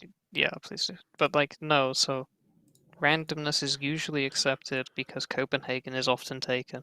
No, that's wrong. I literally just proved that. 70% of physicists think randomness is a fundamental concept in nature. Only 40% think if Copenhagen interpretation is correct. It is the vast majority think randomness is a thing, has nothing to do with Copenhagen. Yeah, okay. So Copenhagen and other associated theory like No, interpretations. other completely separate theories. No, it's not separate theories, it's just separate interpretations of the same theory. Yeah, they're not related to the Copenhagen. They're separate interpretations, if you want to call them that. They're not the same thing. So the problem is that interpretations are belief statements. They're very much not scientific things. That's literally irrelevant. None So of the the point interpretations, here for is example, none of the interpretations are testable. So Actually, scientists take the no, position that no, randomness that's is like wrong. real, No, but they that's don't wrong. actually have good reason to, No, they have very say good that that's the reason. case. They have very good really reason. They don't. They do. It's called the delayed quantum choice eraser or something along those. There's They nothing literally random do. about that. Yes, it is. That is the consensus. It is not random. There's nothing random about the Yes, delayed it quantum is. choice eraser. That's it has the whole specific. point. Okay, okay, we're using the word random here like to mean so many potential things. Like, what if randomness is just our ignorance of something to do with quantum? Exactly. No, That's that's what what's half of rejected. interpretations Wait, are. stop. That's the hidden variable interpretation, which is accepted by like 0%. Like all physicists think that's not wrong. a hidden variable. Yeah, that one's been debunked. You're just There's evidence establishing against interpretation as a dead end, and you're like, yeah, it's randomness. This is it. That's It's the consensus in physics. probabilistic Yes. that we can't calculate the probability Yeah, I know for, it's a and we're calling it consensus. random. Yeah. So- Consensus so- doesn't mean shit all the time, okay? Consensus is one of the most reliable sources of evidence we have. I It's one of the understand, most but the reasonable consensus things used to to believe. be. Yeah, do I really have to say it? What? Consensus in terms of quantum physics interpretations is meaningless. Wait, what would be I mean, better to give my 2 cents better on than it, consensus is the my- interpretations other than hidden variables, which has been, I believe, debunked. I can't remember the Yes. exact like experiments, but right. Delayed other quantum than that choice. one, It was pretty that one. much all Unless of the you want ones that are the left. ontological Pretty truth much. on Hang something. on. Pretty much all of the ones that are left, including Bohmian wave theory, do not make different. Would not have different outcomes in any quantum experiment, as far as we know. So you can't. We really can't claim which interpretation of quantum physics is correct. In fact, that Right. might be an interpretation we don't know of. That's literally irrelevant. And so like, the problem look, of when you say that like a what lot you're of saying is scientists gibberish. What you're take saying it is to be true, it gibberish. doesn't really Doesn't matter. 'Cause it's What you're just saying is belief. gibberish. I'm going to mute you. Not Stop. I don't gibberish. care. Problem of underdetermination. There's always infinitely many theories that can all explain the data. There's always infinitely many interpretations that can all explain the data. Completely irrelevant. The only one that's made progress are the ones that say there is no hidden variable. It's all randomness. That is the fundamental best theory in physics. The one that has all the evidence, and believing any other is unsupported by any other data. So the fact that you can make a theory to explain that is irrelevant. The ones that make progress are the ones You that do can't have randomness. evidence of randomness. Yes, you can. So What is evidence of randomness? So hang on, what's the So evidence? is what's God the, wait, generating the wait, numbers? Wait, what's the actual evidence that a random quantum theory is more accurate than Go Bohmian bother the mechanics? physicists. Yeah, I am one. There isn't any. Yes, there is. What are But you when talking about? The physicists fact that use they the have word made random, successful they're predictions that there talking is about no. something that's probabilistic that we cannot calculate the probability for. They See, don't actually mean random. No, so Bohmian mechanics literally just has a second wave function, which is actually physical. Yes, I which know there are describes multiple the actual interpretations that wave literally function. doesn't matter. Yet the problem is that it doesn't make unique predictions, and neither It do any of the literally other doesn't quantum matter. Problem of mechanics underdetermination. interpretations. You Of don't course it ever does. need to do that. Ever. Okay, so they do, because otherwise we can't determine a theory which is better. Wrong. No theory ever makes unique predictions. There are Yes, always they infinite. do. No, they don't. It's literally a thing in science called the problem of underdetermination. Google it. There are always going to be infinitely many theories that can all explain all of the data necessarily. How do you know that? Google problem of underdetermination. So just to give an example, all of the evidence in the universe can be explained by a magical unicorn who farted us out of existence 5 seconds ago, or 2, or 3, or 4, or 5. There are infinitely many possible hypotheses that can explain literally all of the data necessarily, always.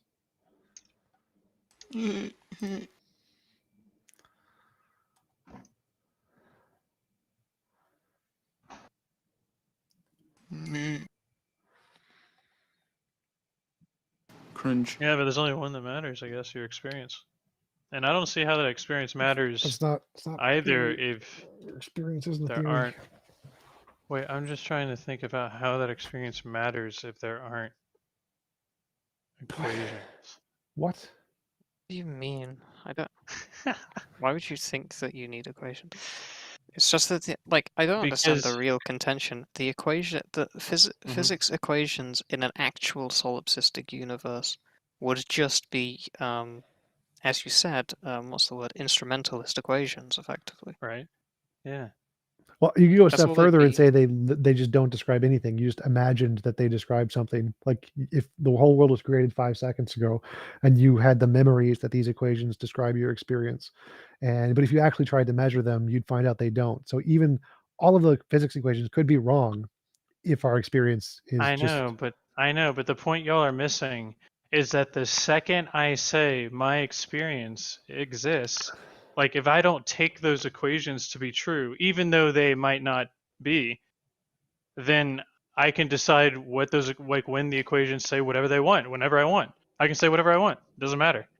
Of course, There's you no can. order to the universe. No, those are separate things. Like I think you're conflating It's not a separate equations. thing. I think you're conflating I don't think equations so. with patterns and orders. Like Yep. it must have order, Mm-mm.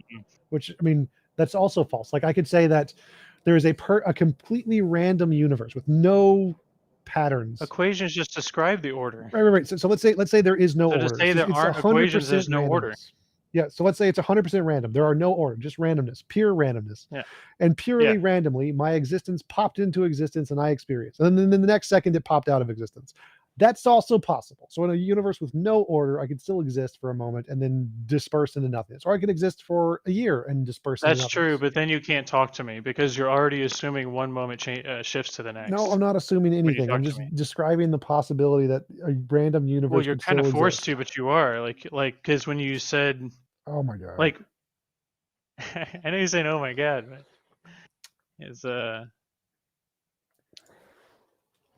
I don't know. To me, it sounds like your worldview. You can choose conveniently when those equations describe something with. No. Like I think mean- physics is correct. Your assumption that you need to accept the equations is what's wrong. Like I grant the equations. I think physics is right. I think that is true. But what you Wait, see, you said did it right is there. wrong. Okay. Yeah. It is not necessary to have the equations. That part is false. No. I agree they're equations. I agree they work. Okay. Yeah, so one But of you the just things said it that right there. wait, so Red, one of the things that we don't exactly know is why on earth math works to describe the universe at all. Like that's Okay. one of the so for example, why would we ever expect that we could develop a tool to describe the universe anyway? Right? It doesn't seem like that's necessary. There could be a universe which is ordered that we just don't have the language to describe. That's doesn't seem impossible. There's no contradiction in that. So in that universe, sure, you've got order. It's just indescribable. with math, and that doesn't seem to be an issue. Wouldn't be able to work. But you though, wouldn't get to that universe because the only universe you search it, you would start with your own subjective experience. So you would never get to that world, that universe. I Sorry, don't get what you mean. If there is order, But- you have to be able to label things in it, which is what we call math, basically, right? Like it's not like math is the actual thing. Math is just a label used for a certain happening. I disagree that something being ordered means that we necessarily are able to describe the order. I just don't think that's true. I mean, not that we have to be able to, but it has to have a looking at his description. stream, You know, he's not- we he's might not not know it there. necessarily, but it has to exist. Yeah, I guess I'm just saying that, like, look, I'm not saying that the equations we do have right now describe the universe, right, with 100% accuracy. I'm just saying that people operate in a way in which they assume that there's technically a way to find an ultimate equation, even if they know there's not a possible way to find one, and that's what builds the worldview.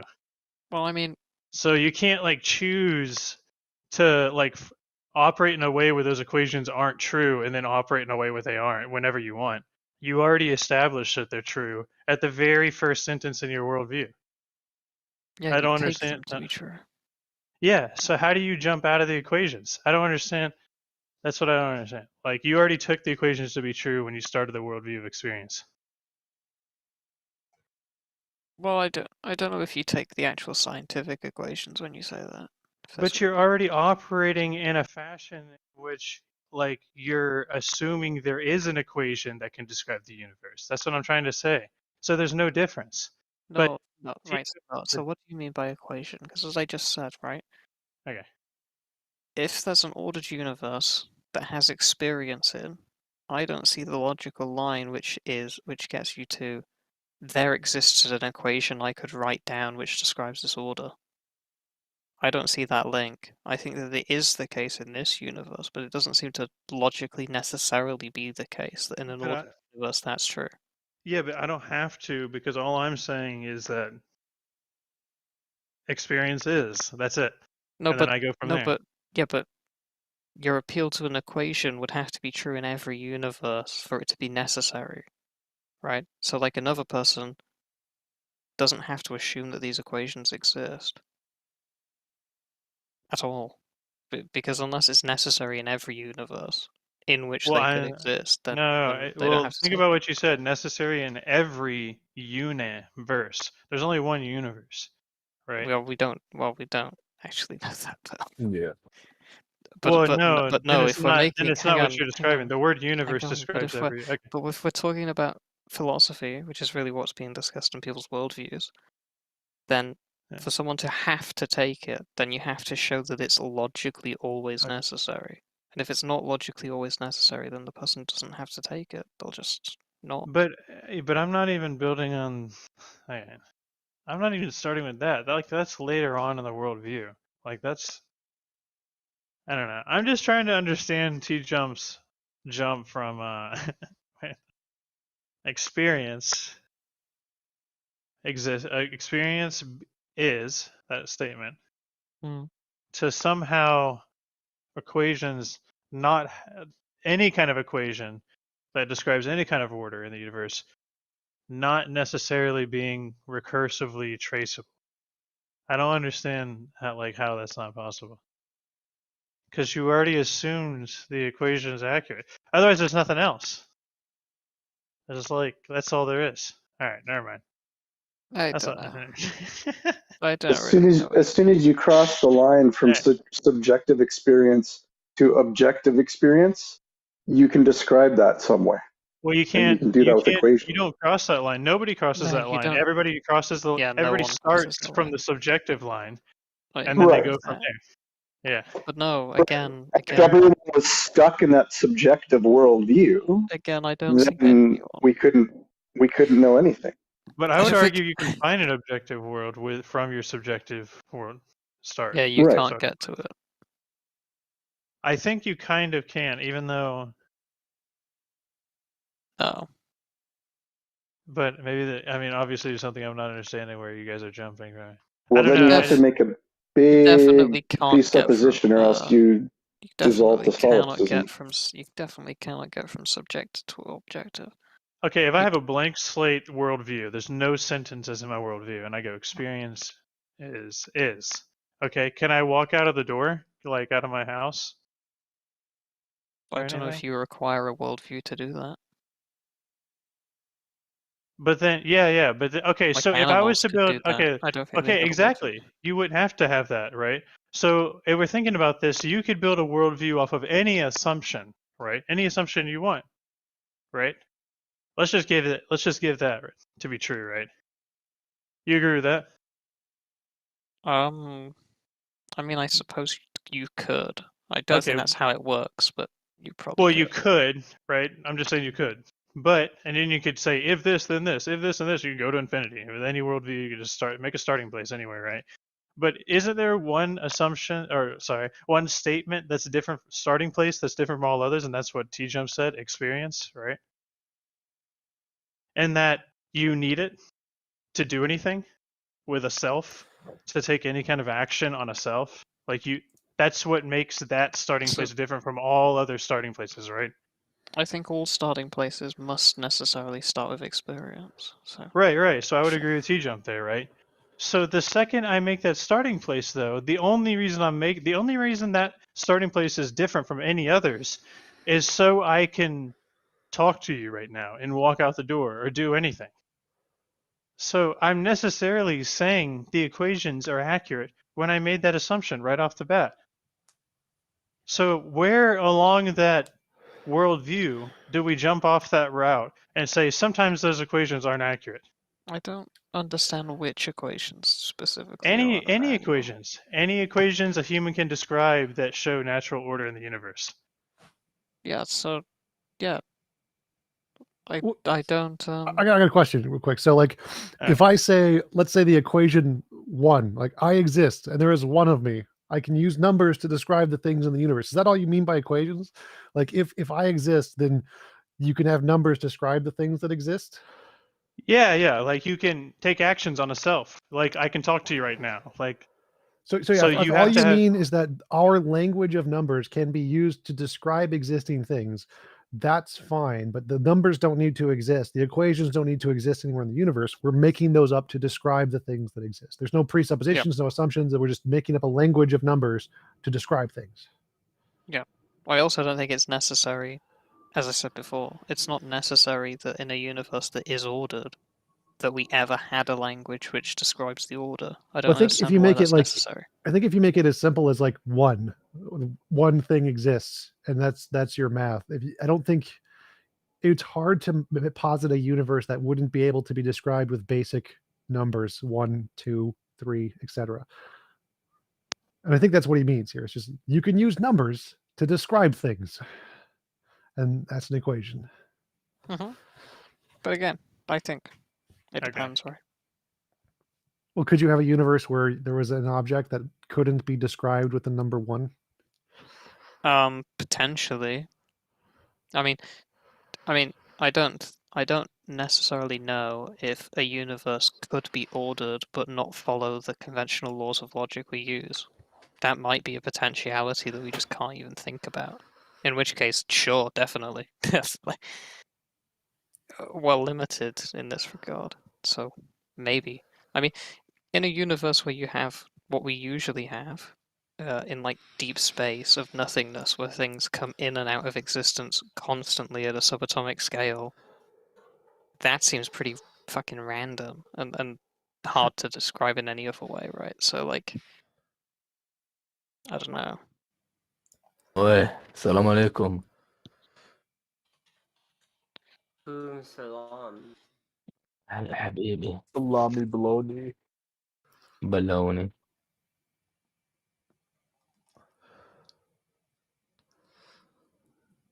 All right, good talk. Dude, I'm gonna do something quick. I'm an omnian, so I say Allahu Jesus. Makes sense.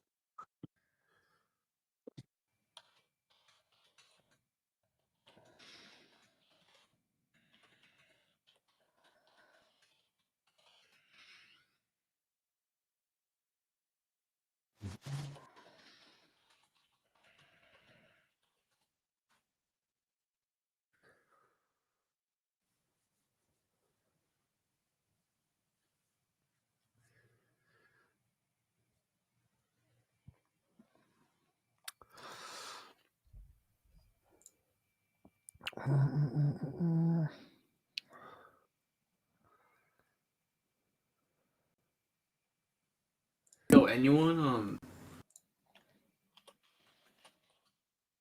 Anyone?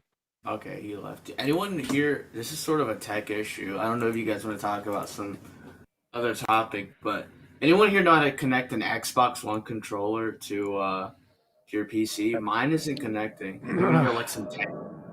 I'll never back. Are you doing it by cable or by Bluetooth? I'm trying to do it through Bluetooth, like via Bluetooth. Did you download the I always drivers? use the PS2. I always use the PS2. Yeah, to I USB. update. Wait. You have to download. You have to download the drivers from the Xbox site to allow it to pick up your Xbox controller on your computer. If you don't have the drivers from the Xbox site, you won't be able to pick up computers. Windows does not start with the drivers to pick up an Xbox controller. Okay. Could you link me like the specific drivers that I need, or You need to go to the Xbox website and type in Windows drivers for Xbox controller. I don't have an Xbox. Okay.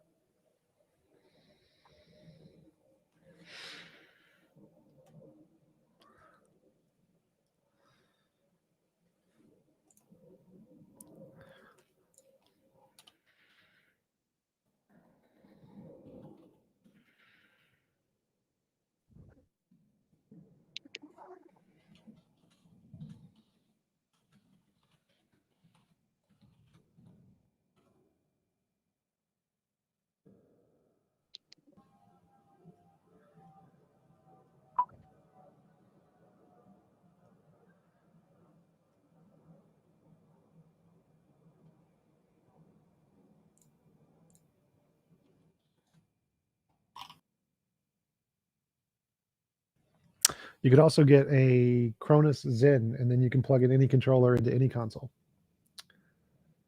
Yeah, that's true as well. I forgot to pick one of those up. That sounds. In 4 months, I'll be able to smoke weed in all of Canada. Nice.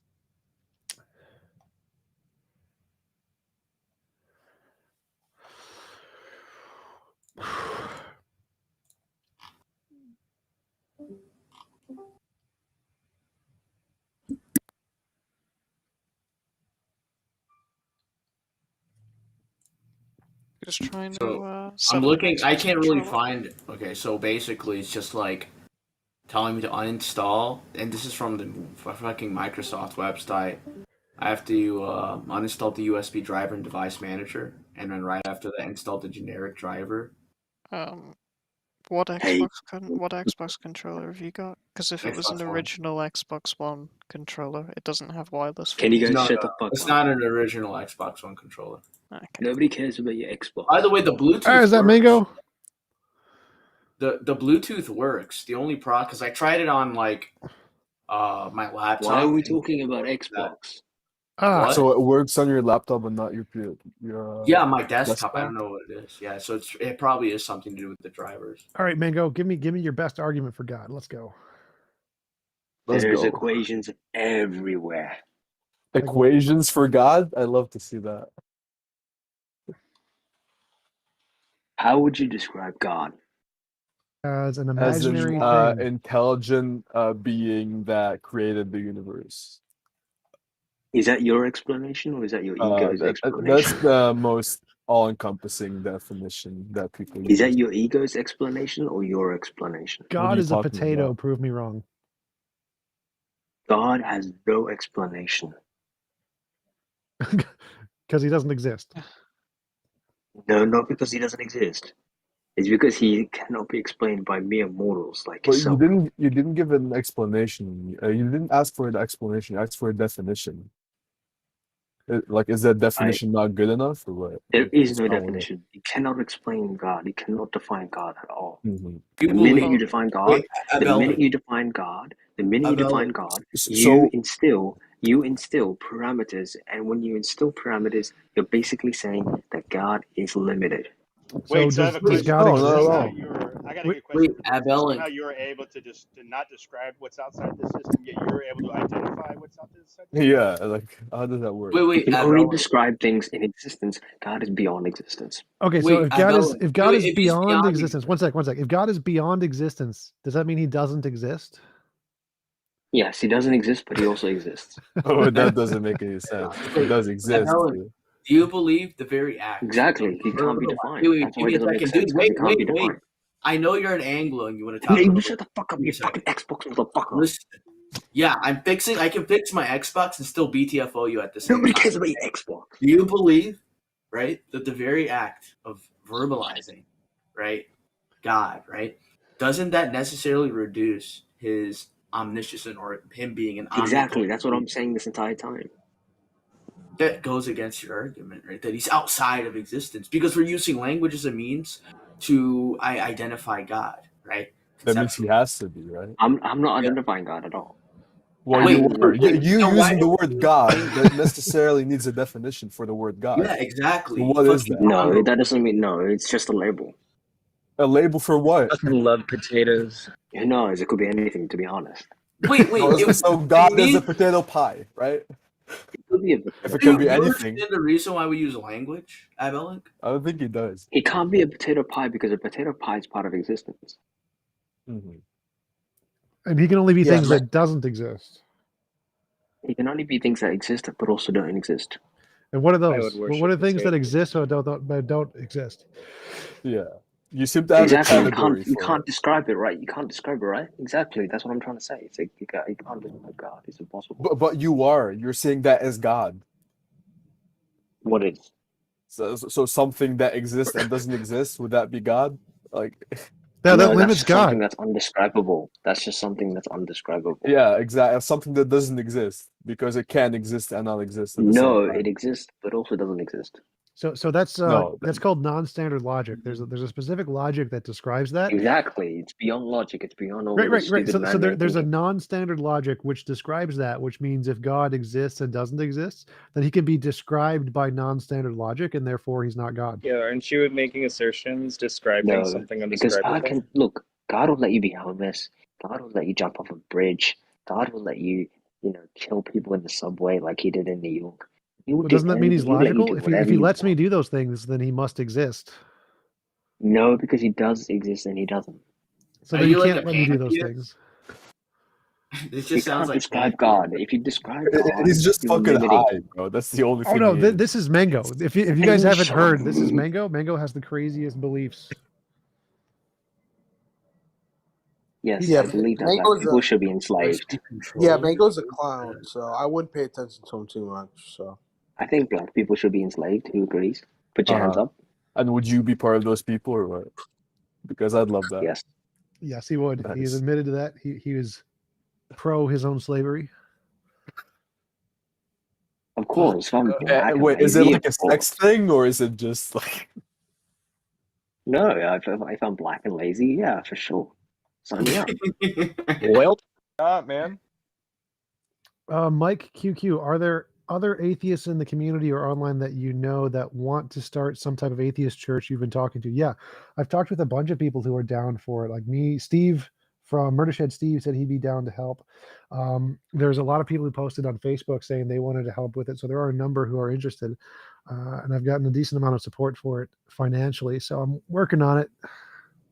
Wait, TJump, you're starting an atheist church? Yep. Atheist church? That's so cringe. Dude, what doesn't that like the hang on, I'm an atheist, but doesn't that also kind of defeat the purpose of atheism? Yeah. No. No, it just goes to show that atheists are against Christianity. So what would you worship in this church exactly? I would put my objective morality. I'd put my objective morality as the doctrine. You have objective morality? Yeah, you can check out on my Let's YouTube channel. go. But TJump, I highly recommend you read Augustus Comte's idea for a church, and I think the Church Go read of Life Nietzsche. is Stop actually- reading is these actually modern day linked to this. philosophers. I They're think all the Church wrong. of Life is linked to this. like what is his idea actually proposed? Does it do anything financially? Like what is it? What is So the it was business model? in the School of Life on YouTube. It actually lays out like his whole setup for this secular church. It's also there's still one. What do you mean? What do you under mean by his setup? Is it just saying things to do or business So model? it's almost like a Unitarian church where you celebrate life, but also in place of the saints that would normally be like in the statues and the stained glass, it's statues of wealthy bankers, really rich, successful Yeah, people. I'm not. That Yeah, sounds completely where different I from what I come would from, want. we worship capitalism. Yeah, that sounds completely different from what I would want. So I would not agree with that version of the church. I want Wait, to mine. USB. Click the arrow that points to USB controller. Mango's back. What do you got? What do you Wait, got hang for on, us? hang on. I have a question. So, like, can we sacrifice things to objective morality? As long as it doesn't violate consent, yes. There's gonna be so many denominations in this church. That's fine. Hey Frank, can I enslave you? Yeah, Mango's a clown. Like I said before, don't pay attention to him. Anyway. Interesting. Racism is against TOS, Abe Link. Hey, TJump, can I How's have that any racism? arguments That's against just transcendental enslavement idealism? question. What? Can I have an argument against transcendental ideals? Transcendental idealism. Look, atheists are just they're just people with huge egos. Do I have an argument against transcendental idealism? Yes, because I kind of need one. What Not is gonna lie. what is the argument kinda for it? need What do you one. mean? Like which part? More like the mind has to perceive something, so therefore there's a all-knowing mind that perceives us. That part. Because then I just point out infinite regress, and they just say no to it. Well, it seems like a composition division fallacy. Like I need a telescope to see other galaxies. That doesn't mean other galaxies are made of a telescope. Why the? No, that's Yeah, the that's whole a argument. fallacy, Is bro. like, You shut up. You're dumb. well, no, it's like. Where's So, that like, at? think about it. What if a being, but like the being Bro, is you're perceiving us? autistic. Shut the fuck up, bro. Hey. What? So what? Transcendental idealism. What's the problem? So like, I think it's a composition division fallacy to say that because you epistemically Why is need everyone something. listening to TJump? He's autistic. Stop it. So because you need a certain kind of a thing to experience another kind of a thing doesn't mean the other kind of a thing is made of the stuff that you use to experience it. Like I need a telescope to see other galaxies. Other galaxies are not made of a telescope. You do realize that God created you because he wanted to find out where he came from. What? That God- does not God- make that's kinda- any logical sense, man. God Yeah, created me that- so that I could find out where God came from. Yeah, because he's a bit confused. He's like, wait, okay, if I create some beings, and then I want to see how would they think about God and where they come from. And so he's just looking at us and observing us. We're his experiment. You worship a confused ass god? Oh, he Yeah. worships a God that exists and doesn't exist at the same time. So Oh yeah, obviously. He's Why are you obviously using us. describing an We're the undescribable petri. god? I mean, the Earth is the petri dish, and he's just using us as organisms to, see where we, Watch him. land on terms of what God is. No, that's definitely a sex thing. Mango, I suffered from cognitive dissonance such as you until I discovered omnism. If you're interested, message me about my Church of Omnism, which I'm creating. No, What is I don't know what that omnism? means, Hold up. but it I sounds need great. that. I need to see this. It's the I belief want to in be all part of your. gods, and In all and you pick and gods? Well, that choose doesn't which- make any sense, does it? Yes, it does. Like if there's part of your worldview that's It is. It's just incompatible another with If form of two paganism. gods, you throw two it out. different gods say they did one specific thing, one of them has to be wrong, right? Wait a minute. Yes, you sound and like a throw that- Muslim. you Are you a throw that Muslim? part of that God out. You don't have to. So- You don't have to. Are you a Muslim? So omnism, his version of Me? omnism Are is you that a you can Muslim? pick and Who are you choose. talking Wait, to? hold up. So his version of omnism Hey, is that you hey, can. wait, Mango, wait. Mango, Is I'm this gonna mute guy a you. Mango, Muslim? I'm gonna mute you. So his version of omnism is that you can pick and choose among different religions, and different parts of each religion is true. So all religions are true in some respect. Yes. Wait. Is this guy a Muslim? No, Partially. partially. Wait, Partially, so hang because on. they're partially right, right? Wouldn't like Wait. monotheism in that Are you case of a omni? Muslim, bro? Are you Muslim? Daddy discharge. Fuck no. Why'd Daddy you think Discharge that? is a really good name. Appreciate it, man. Yeah, I I was came about up to with it in call the you shower. I'm terrorist. very proud of it. You sound like a Muslim. Well, I'm not. So You sound like a dumbass. Mike Yeah, asked, you actually was sound like Jesus I don't moral? see this man sounds like a Muslim. I don't think he. One I sec. don't know. I don't think he blows up buildings in his free time. My guy. That's This is not how so Muslims do Dude, that. ridiculous. you're the Not, one. hold You're up, the one who hold up, worships hold up, multiple hold up, gods. hold You up. retard. So Mike asked, do you think Jesus was moral? And I think overall, yes, compared to most people. So you. But wait a minute. Jesus, Compared to God most is not people, how do you immoral. assess morality, God did man? not kill babies. What is He good and killed bad? evil. Yes, he does. He kills babies all the time. And he No, really he likes didn't. There's nothing wrong He with killed. killing. Like, All I don't he even did think was Remember, Jesus wipe killed out the babies. There's nothing virus. wrong with killing babies. remember the Midianites, my guy? Killing babies is based. Yeah, he's like really into foreskins. Yeah. And drowning Based? millions of babies. He drowned them. He likes to drown them. And So he sent what? bears. Yeah, he does. He likes to send bears He to only kill drowned babies. the evil babies. He only drowned the evil ones. The Not the evil. good. The evil babies. Oh yeah. Oh, what about the rape chronicles? Like those are just. Yeah, bro, I'm you're under a flipping the Bible. foreskin god. Like, just accept it. No. He only killed the evil ones. That's it. The evil Yeah, because babies. he wouldn't kill the good babies. Not the good babies. Of course. What about the Pharaoh's child? What about it? He Well, got because he didn't like his dad, so obviously he had to, you know. Of course. Precisely, man. Yeah.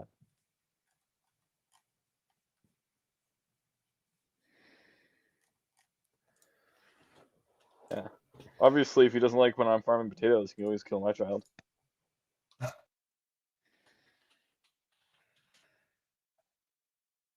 When you think about it, the Abrahamic God isn't really all powerful or omnipotent. Like, it says nothing about that in the Bible. Ooh, it doesn't. I So guess I think he left. assume it. I think Mingo left. Yeah, I was talking to that clown for about an hour the other day, trying to get an argument for God from him, and he couldn't give me anything. My condolences on your brain cells. I know. He says I should be a slave or some bullshit like that, which is funny. Have you ever talked to Islamic Space Telescope? Islamic Space Telescope? Yeah. That's a good name. It sounds great. He every time I talk about any atheist talking points, he just straight up comes up to me and tells me how much I like children and how my atheist point of view is just there to That's actually kind of funny. At least he didn't fuck a 9-year-old. I was like, God damn. Like, damn. I'm being called a pedo already. Any other arguments? Yeah, I got an argument. Do you know how to fix this Xbox One controller, dude? Don't know because I don't know what's wrong with it. So, like, it's with my PC, dude. I think it's with my PC. All right, You one said to sec, go one and sec. try to look for drivers, right? Now, before that, go to the Bluetooth options. Hold Go up. I gotta switch my HDMI, dude, because like, yeah, hold up. Have you All right. tried it on a different computer yet? Yeah, I have. So Is my it- Xbox One controller works. I think it's just with my drivers. So then delete the driver. Go to, are you using Windows or Mac? Wait, which driver should I delete though? The one that has the controller, Xbox controller label on it. So go to I can't find it, dude. go to the search, go to devices. Do a search for devices, device manager, click on device manager, go down to controllers or USB things, and you'll see a picture of a controller with it says Xbox controller next to it. Left click, delete. I swear to you, dude, I can't find it. Then try plugging it into a different USB port. Yeah, I'm in device manager. Try plugging it into a different USB port. Oh, like actually plug, and you know that's the other. Yes. I gotta plug go it find in. the USB now. Hold up.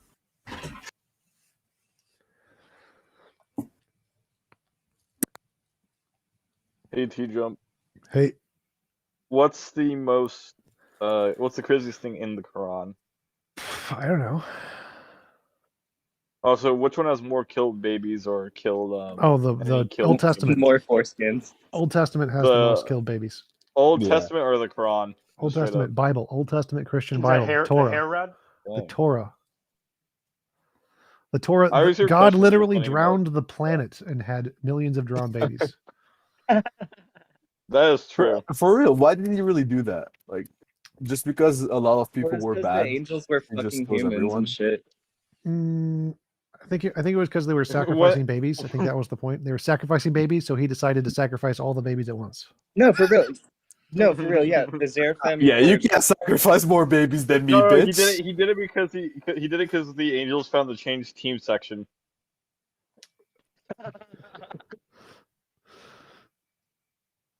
No, for real. He was like, some of my angels be like sleeping with the humans and making some weird ass baby. I'm not kidding. Hold on, I'll find the verse. Well, no, because in the Bible it says that he sent Noah to several cities and said, if you can find anyone who is righteous, I won't flood and destroy everyone. But he couldn't find anyone, so he flooded and destroyed everyone. So it was about them all being evil, and so he had to start over. It wasn't specifically the Nephilim was a part of it, but it wasn't like the fundamental reason. True. Still kind of Also- overkill. Also, TJump, where do you find yourself on the political spectrum? Center left. Centrist. Most.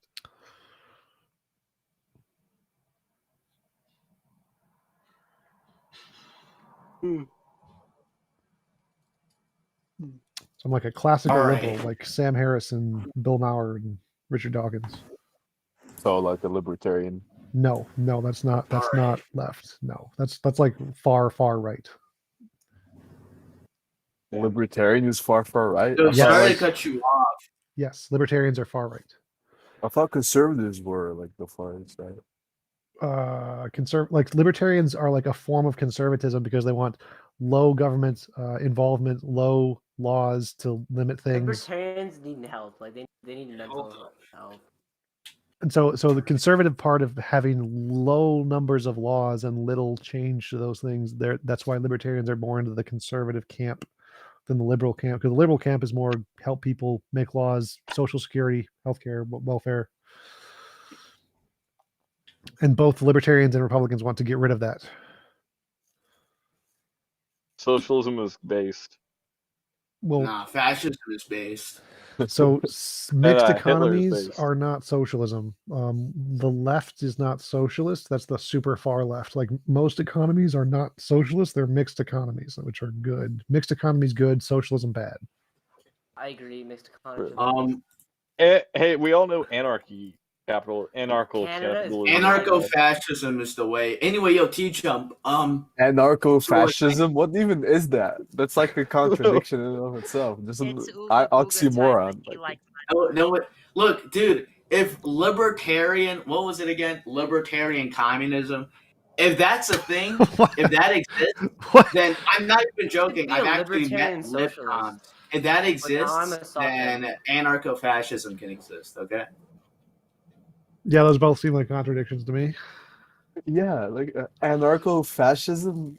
How would that even look like? Yeah, so like a libertarian society with no rules, which is socialist, where the means of production are owned by the populace. Those are not really compatible. But if you were fascist just within your immediate manor, like you're the anarcho with the separate manners, but yet you had a fascist control within your specific manor. TJump. Well, so wouldn't that make every fascist? Wouldn't that make every fascist an anarcho-fascist because they want to be fascist for themselves and everybody else to get an anarchy? So, they're the only fascist. It just works, bro. Stop questioning. Yeah, it. so you're a fascist, but only like extended to yourself, right? Yeah, to myself. Yeah. That wouldn't be fascism, man. You know what? Yeah, that would just be Daddy, like you everyone really having gave me their a own good idea, opinion. dude. I'm just gonna go around telling people. Wait, yeah, TJump, is it okay that sometimes I take the most force to an option, like I don't know, life or death situations? What? It's a justified, like self-defense is a justified immoral action. So it's still immoral to kill somebody ever for any reason, but it's justified because it's the least harm you can do in the situation to preserve your life. Still bad. Hey, TJump. Is deserving and moral different? You are of no harm to God. God is the one that lets you think the way you think. Don't ever forget that. Wait, I thought the whole thing of us being here was supposed to have free will and think for ourselves and then decide. Like, how does that make sense if God controls our thoughts anyways? Does Mango even believe in free will? I don't think so. Based on what he said. So Mango believes in the New Testament but rejects the Old Testament. I see. Interesting. Oh, here I found it. Just for consistency, more and more, it's as Mango talks more and more, he is becoming close to omnism. So I would recommend that you talk to him. Spells omnism. Well, I think it's omnism. I don't think there's an E in there. It's normally omnism. It's hard for me to say, like, yeah, that word. Omnism is the But acceptance still, of all what is it? religions. That's the point. Uh, It's kind of like universalism, where all religions lead to heaven.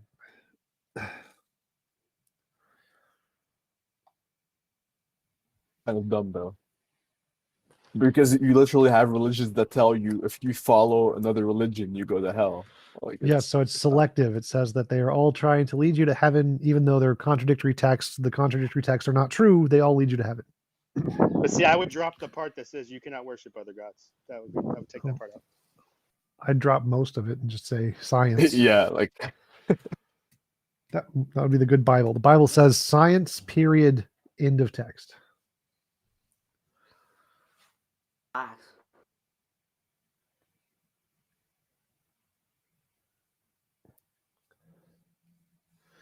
Is TJump a Satanist? No, not a Satanist. also it should say don't own people as property. Unless they consent to it. Yeah, unless they like that part. True.